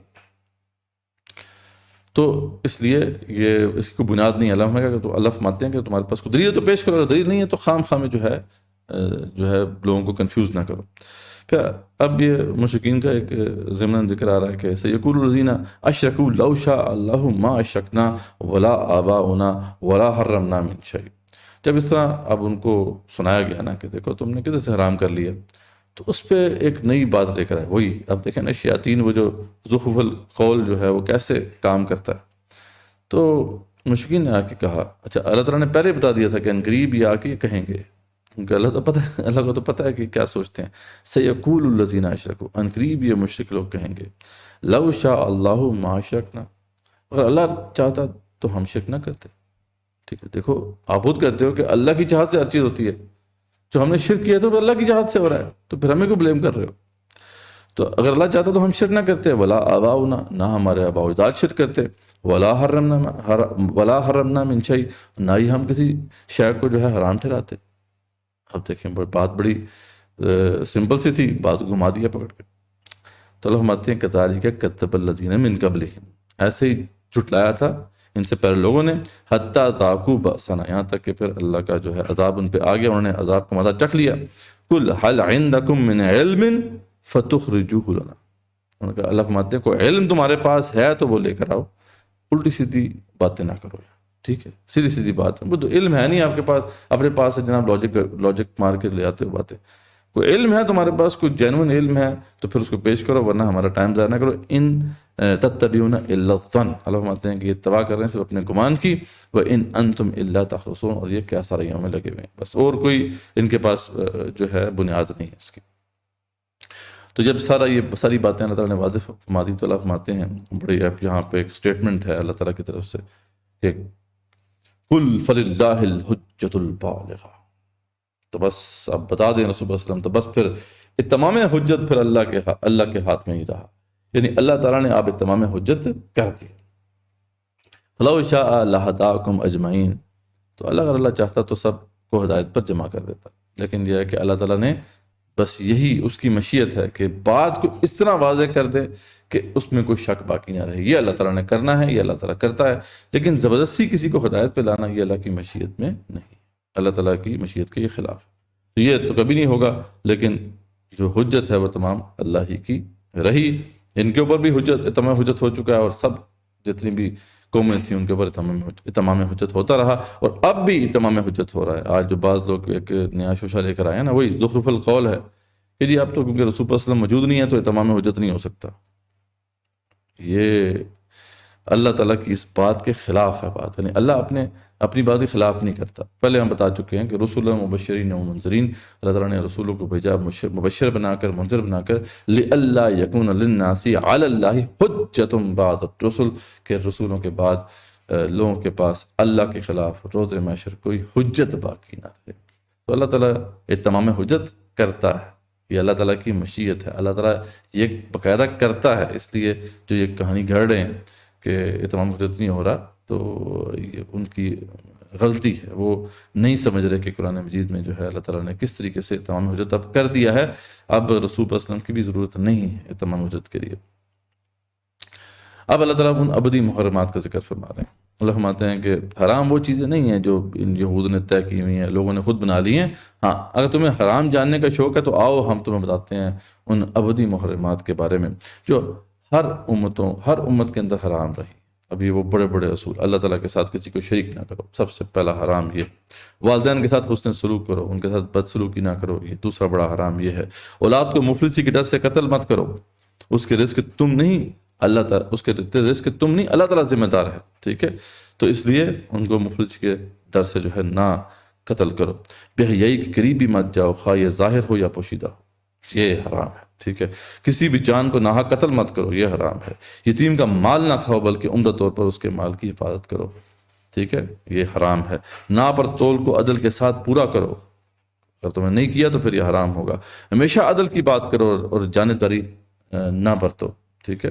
یہ ورنہ حرام ہو جائے گا۔ اللہ تعالیٰ کے ساتھ کیے گئے عہد کو پورا کرو، یعنی جتنے بھی اللہ تعالیٰ نے احکامات دیے ہیں یہ اللہ کی طرف سے تمہارا ایک طرح سے عہد ہے کہ تم ان کو پورا کرو گے، اللہ تعالیٰ کے ساتھ کیے ہوئے عہد کو پورا کرو۔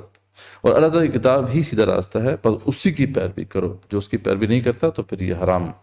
تو یہ محرمات ہیں، ان کو تم پلے باندھو جو ہمیشہ سے پھر حرام رہیں۔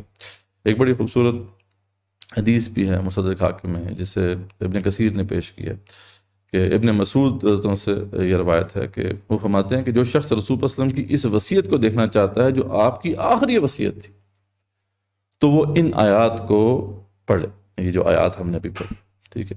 ابن عباس فرماتے ہیں کہ سورہ انعام میں محکم آیات ہیں، پھر یہی آیات آپ نے تلاوت فرمائی۔ ایک مرتبہ آپ صلی اللہ علیہ وسلم نے اپنے اصحاب سے فرمایا کہ تم میں سے کوئی شخص ہے جو میرے ہاتھوں پر ان 3 باتوں کی بیعت کرے، پھر آپ نے یہی آیات تلاوت فرمائی اور فرمایا جو اسے پورا کرے گا وہ اللہ سے اجر پائے گا، جو ان میں سے کسی بات کو پورا نہ کرے گا تو دنیا میں ہی اسے شرعی سزا دے دی جائے گی، اور اگر سزا نہ بھی دی جائے تو پھر اس کا معاملہ قیامت پر ہوگا، اگر اللہ تعالیٰ چاہے تو اسے بخش دے، اگر چاہے تو اس کو سزا دے۔ تو یعنی اتنی امپورٹنس ہے ان آیات کی، کیونکہ اس میں اللہ تعالیٰ نے وصیت، اللہ بھی فرمانا ہے کہ میں تمہیں وصیت کر رہا ہوں ان چیزوں کی، اور اللہ تعالیٰ کے جو رسول تھے صلی اللہ علیہ وسلم انہوں نے بھی آخری وقتوں میں یہی وصیت کی تھی اپنی قوم کے لیے، یہی وہ باتیں چھوڑ کر گئے تھے۔ تو بہت اہم مقام ہے اس لحاظ سے، اور بہت خوبصورت مقام۔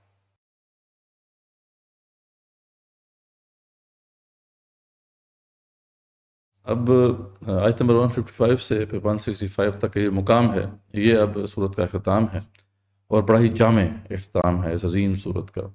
اللہ فرماتے ہیں جو آغاز یہاں سے کیا ہے وہ قرآن کو اللہ تعالیٰ نے پیش کیا ہے کہ اب قرآن جو ہے جب وہ نازل ہو گیا تب تمام حجت ہو چکی ہے، اب قرآن کے بعد کوئی اور راستہ اب کسی کا نہیں بچا، اور پھر اس کے بعد جو ایمان نہیں لائیں گے ان کے لیے وعید ہے، اور صراط مستقیم کی تعریف بیان کر دی گئی ہے کہ صراط مستقیم ہے کیا بیسیکلی۔ تو اللہ فرماتے ہیں وَهَذَا كِتَابٌ أَنزَلْنَاهُ مُبَارَكٌ فَاتَّبِعُوهُ وَاتَّقُوا لَعَلَّكُمْ تُرْحَمُونَ۔ تو اب قرآن جو بابرکت کتاب ہے جسے ہم نے نازل کیا ہے، اس لیے سب اسی کی اب اتباع کرو اور اللہ کی نافرمانی سے بچو، اللہ سے ڈرو، لعلکم ترحمون، تاکہ تم پر رحم کیا جائے۔ یعنی اب کوئی اور راستہ نہیں بچا، قرآن نازل ہو چکا ہے، حق بات واضح ہو چکی ہے، اب کسی اور راستے پر چلنے کی گنجائش اب نہیں ہے۔ رحم اسی پہ کیا جائے گا جو اس راستے پہ چلے گا جس پہ اب قرآن لے کے جانا چاہتا ہے۔ تو ان تقولوا انما انزل، یعنی کہ ایسا نہ ہو کہ تم یہ کہو کہ انما انزل الکتاب علی طائفتین من قبلنا، یعنی خاص طور پہ مشرکین مکہ سے کہا جا رہا ہے کہ ایسا نہ ہو کہ تم جو ہے افسوس کرو، یعنی اللہ ہمارے نا کہ ان تقولوا کہ تم کہو کہ انما انزل، کہ بے شک جو ہے کہ الکتاب علی طائفتین، کہ کتاب جو ہے نازل ہوئی اس سے پہلے لوگوں کے اوپر جو 2 گروہ تھے، یعنی یہود و نصارہ پہ کتاب ہوئی نازل، اور ان کو جو ہے اللہ تعالیٰ نے گائیڈ کیا، ہمیں تو گائیڈ کیا ہی نہیں۔ وَإِن كُنَّ عَن دِرَاسَتِهِمْ لَغَافِلِينَ، اور ہم تو جو ہے ان گائیڈنس سے جو ہے بالکل غافل رہے۔ تو یہ تم اب نہیں کہہ سکتے، اب تمہارے پاس کوئی جواز نہیں ہے، کیونکہ یہ کہا کرتے تھے نا مشرکین کہ ہمارے پاس تو کتاب ہی کوئی نہیں، یہ تو اہل کتاب ہے، ان کے پاس کتابیں ہیں۔ تو اب یہ ہے کہ اللہ فرماتے ہیں تمہارے پاس یہ جواز بھی ختم ہو چکا۔ اب اس کے بعد اللہ فرماتے ہیں کہ اس ظالم اب کون ہے جو اللہ کی آیات کو جھٹلائے۔ اب اللہ کی آیات کو جھٹلانے والا بہت بڑا ظالم ہے، کہ یعنی حق بات واضح ہو چکی ہے، اب اس کو ڈینائی کرنے کا تو کوئی اب جواز نہیں ہے۔ اب ایک جھنجھوڑ دینے والا انداز ہے، جیسا کہ ہم نے پہلے بھی دیکھا تھا جب سورہ بقرہ میں یہ مقام آیا تھا کہ حل ینظرون، اب کس بات کا انتظار کر رہے ہیں؟ اللہ فرماتے ہیں حل ینظرون الا ان تأتیہم الملائکہ، اب یہ کس بات کا انتظار کر رہے ہیں کہ ملائکہ نازل ہو جائیں، ملائکہ ہی آ جائیں، او یاتی ربک، یا تمہارا رب ہی آ جائے۔ جب حق بات واضح ہو چکی ہے، سب چیزیں کھول کے اللہ نے بیان کرتی ہیں، پھر بھی جو ہے وہ حق کو قبول نہیں کر رہے لوگ، تو کس بات کا انتظار کر رہے ہیں کہ ملائکہ اتر آئیں، رب ہی تمہارے سامنے حاضر ہو جائے، او یاتی بعض آیات ربک، یا پھر آ جائیں اللہ تعالیٰ کی کوئی بڑی آیات، اللہ اپنی بڑی آیات میں سے کوئی جو ہے کسی کو ظاہر کر دے، اس وقت پھر یہ مانیں گے۔ تو کان کھول کے سن لو، یوم یاتی بعض آیات ربک لا ينفع نفسا ایمانها، تو اگر جب بعض آیات ظاہر ہو گئی نا ہمارے رب کی، تو اس وقت کسی کو اس کا ایمان فائدہ نہیں دے گا۔ لم تکن آمنت من قبل، کہ اگر اس سے پہلے اس نے ایمان نہیں لایا ہوگا، ایمان اگر پہلے ہے تو پھر ہی اس کو فائدہ ہوگا، ورنہ پھر فائدہ نہیں ہوگا۔ نہ تو بڑی بڑی آیات دیکھ کر تو بڑے بڑے لوگ ایمان لے آتے ہیں، فرعون ایمان لے آیا تھا، جب فرعون نے دیکھا کہ وہ غرق ہونے لگا ہے تو وہ نے کہا جی میں تو ایمان لے کے آ گیا، موسیٰ اور ہارون علیہ السلام کے رب پر، تو پھر کیا ہوا؟ اللہ تعالیٰ نے قبول کیا اس کا ایمان؟ نہیں، اس کو پھر ایمان قبول نہیں ہوتا۔ او کسبت فی ایمانہا خیرا، اور یا پھر یہ ہے کہ وہ کوئی ایمان کے ساتھ کوئی اعمال بھی لے کر آئے، کیونکہ ساری خالی ایمان کی بنیاد پر بھی نجات نہیں ہونی، ایمان کے ساتھ عمل صالح بھی ہوں گے تو تب جا کے پھر فائدہ ہوگا۔ تو اللہ فرماتے ہیں کہ اب یہ کس بات کا انتظار کر رہے ہیں کہ بڑی نشانیاں ظاہر ہو جائیں، ملائکہ اتر آئیں، رب آ جائے، تو پھر اس وقت تو فائدہ نہیں ہوگا، ابھی فائدہ ہے، ابھی ان کے پاس موقع ہے، اس سے فائدہ اٹھا لیں۔ قُلِ انتظروا انا منتظرون، تو آپ صلی اللہ علیہ وسلم ان کو بتا دیں کہ تم انتظار کرو، ہم بھی اب انتظار کر رہے ہیں، ٹھیک ہے۔ اس کے بعد جو ہے اللہ فرماتے ہیں کہ بے شک جن لوگوں نے اپنے دین کو جدا کر دیا اور گروہوں میں بانٹ دیا، آپ کا ان سے کوئی تعلق نہیں ہے۔ ان کا معاملہ اللہ تعالیٰ کے حوالے ہے، یعنی یہ اہل کتاب کا ذکر ہو رہا ہے کہ انہوں نے دین کو ٹکڑے ٹکڑے کر دیا اور آپس میں تفرقے بازیاں کی بہت زیادہ۔ اب ہمارے بھی معاملات کچھ ایسے ہی ہیں، ہم نے بھی دین کو ایک نہیں رہنے دیا، حالانکہ ہمارا قرآن ایک تھا، ہمارے رسول ایک تھے صلی اللہ علیہ وسلم، لیکن اس کے باوجود ہم نے تفرقہ بازیاں کی۔ ان کے ہاں تو کتاب بھی محفوظ نہیں تھی، چلو ان کے ہاں تو پھر اختلافات ہونے ہی تھے، لیکن ہمارے ہاں بھی انفارچونیٹلی یہ جو ہے ایول موجود ہے، فرقہ واریت کا۔ تو اللہ تعالیٰ فرماتے ہیں کہ ان کو چھوڑ دیں، ٹھیک ہے، ان کا معاملہ اللہ تعالیٰ کے حوالے ہے، پھر ان کو ان کا کیا ہوا جو ہے وہ ہم جتلا دیں گے جب وقت آئے گا۔ جو شخص نیک کام کرے گا اس کو اس کے 10 گناہ ملیں گے۔ ایک اور اللہ فرماتے ہیں کہ دیکھو ہم نے یہاں پہ تو چھوٹ رکھی ہوئی ہے، کوئی بندہ نیک کام کرتا ہے تو اس کی پھر انٹری 10 کی ہوتی ہے، ایک کی ہوتی بھی نہیں ہے، اور جو سے برا کام کرتا ہے تو پھر وہ ایک کی ہی انٹری ہوتی ہے، جو اس نے غلط کام کیا ہے اسی کی اس کو سزا ملے گی۔ تو اللہ فرماتے ہیں کہ ان لوگوں پر ظلم نہ ہوگا، بالکل بھی ظلم اللہ تعالیٰ بالکل بھی نہیں کرے گا۔ آپ کہہ دیجئے کہ مجھ کو اب میرے رب نے ایک سیدھا راستہ دکھا دیا ہے۔ اب یہاں پہ اللہ فرماتے ہیں کہ اب وہ سیدھا راستہ کیا ہے؟ صراط مستقیم کی ڈیفینیشن یہاں پہ آ رہی ہے۔ اللہ فرماتے ہیں قل اننی ہدانی ربی الی صراط مستقیم دینا قیما ملت ابراہیم حنیفا، کہ بے شک آپ انہیں بتا دیں کہ مجھ کو میرے رب نے ایک سیدھا راستہ بتا دیا ہے۔ وہ کیا ہے؟ وہ ایک دین مستحکم ہے، قائم دین ہے، جو راستہ ہے بیسیکلی ابراہیم علیہ السلام کا، ٹھیک ہے، دینن قیما ملت ابراہیم حنیفا، سیدھا راستہ ہے۔ وما کان من المشرکین، اور وہ مشرکوں میں سے ہرگز نہ تھے۔ بہت بڑا سرٹیفکیٹ ہے جو اللہ تعالیٰ نے ابراہیم علیہ السلام کو دیا کہ یہ بندہ مشرکین میں سے نہیں تھا، اور یہی سیدھا دین ہے، توحید کے اوپر چلنا ہی سیدھا دین ہے، اس کے علاوہ کوئی اور دین نہیں ہے۔ تو اللہ تعالیٰ آپ رسول صلی اللہ علیہ وسلم کہہ رہے ہیں کہ آپ پروکلیم کریں، ٹھیک ہے، توحید کی یہ جو ہے نا اسٹیٹمنٹ ہے کہ کل ان صلاتی و نسکی و محیای و مماتی للہ رب العالمین، کہ انہیں بتا دیں یا رسول اللہ علیہ وسلم بے شک میری نماز، میری قربانی، میرا جینا، میرا مرنا صرف ایک اللہ کے لیے ہے جو تمام جہانوں کا پالنے والا ہے۔ بہت ہی خوبصورت آیت ہے، اور یہ مسنون ہے کہ ہم ہر نماز سے پہلے ہمیں اس کو پڑھنا چاہیے کہ ان صلاتی و نسکی و محیای و مماتی للہ رب العالمین، یہ تب رب العالمین کے لیے۔ تو اللہ تعالیٰ جو ہے یہاں پہ واضح فرما رہے ہیں ہمارے لیے کہ اس کا کوئی شریک نہیں ہے، اور مجھ کو اسی کا حکم ہوا ہے، اور میں سب ماننے والوں میں سے پہلا ہوں، ٹھیک ہے۔ آپ فرما دیجئے کہ کیا میں اللہ کے سوا کسی اور کو رب بنانے کے لیے تلاش کروں؟ حالانکہ وہ مالک ہے ہر چیز کا، اور جو شخص بھی کوئی عمل کرتا ہے وہ اسی پر رہتا ہے، اس کا وبال اسی پر ہوگا نا۔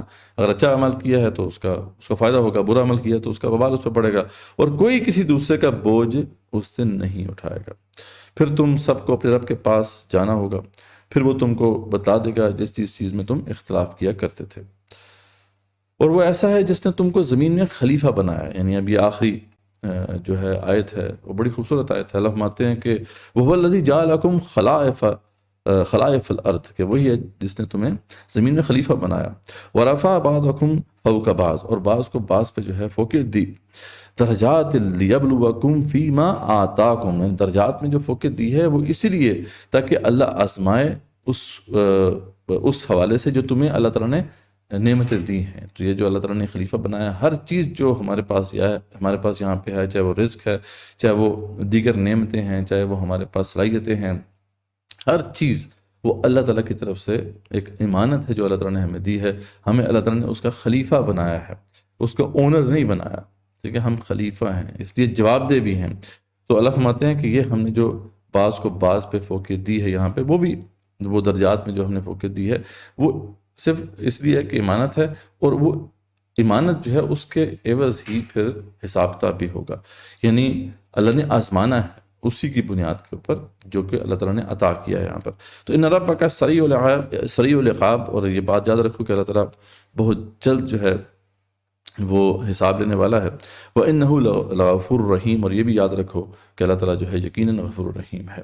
تو یہ دونوں باتیں سامنے رہنی چاہیے کہ اللہ تعالیٰ بہت جلد جو ہے وہ سزا دینے والا ہے حساب لے کر، اور وہ سب سے زیادہ جو ہے وہ بخشنے والا مہربان بھی ہے. تو اس آیت پر جو ہے اس صورت کا اختتام ہوتا ہے. بہت عظیم صورت ہے، اور ہم نے دیکھا کہ بہت سے اہم مضامین اس میں کور ہوئے. اب انشاءاللہ ہم سورہ اعراف کا آغاز کریں گے. لمن حفظ الكتاب بصدره فبدا وضيئا كالنجوم تألقا وتمثل القرآن في أخلاقه وفعاله فيه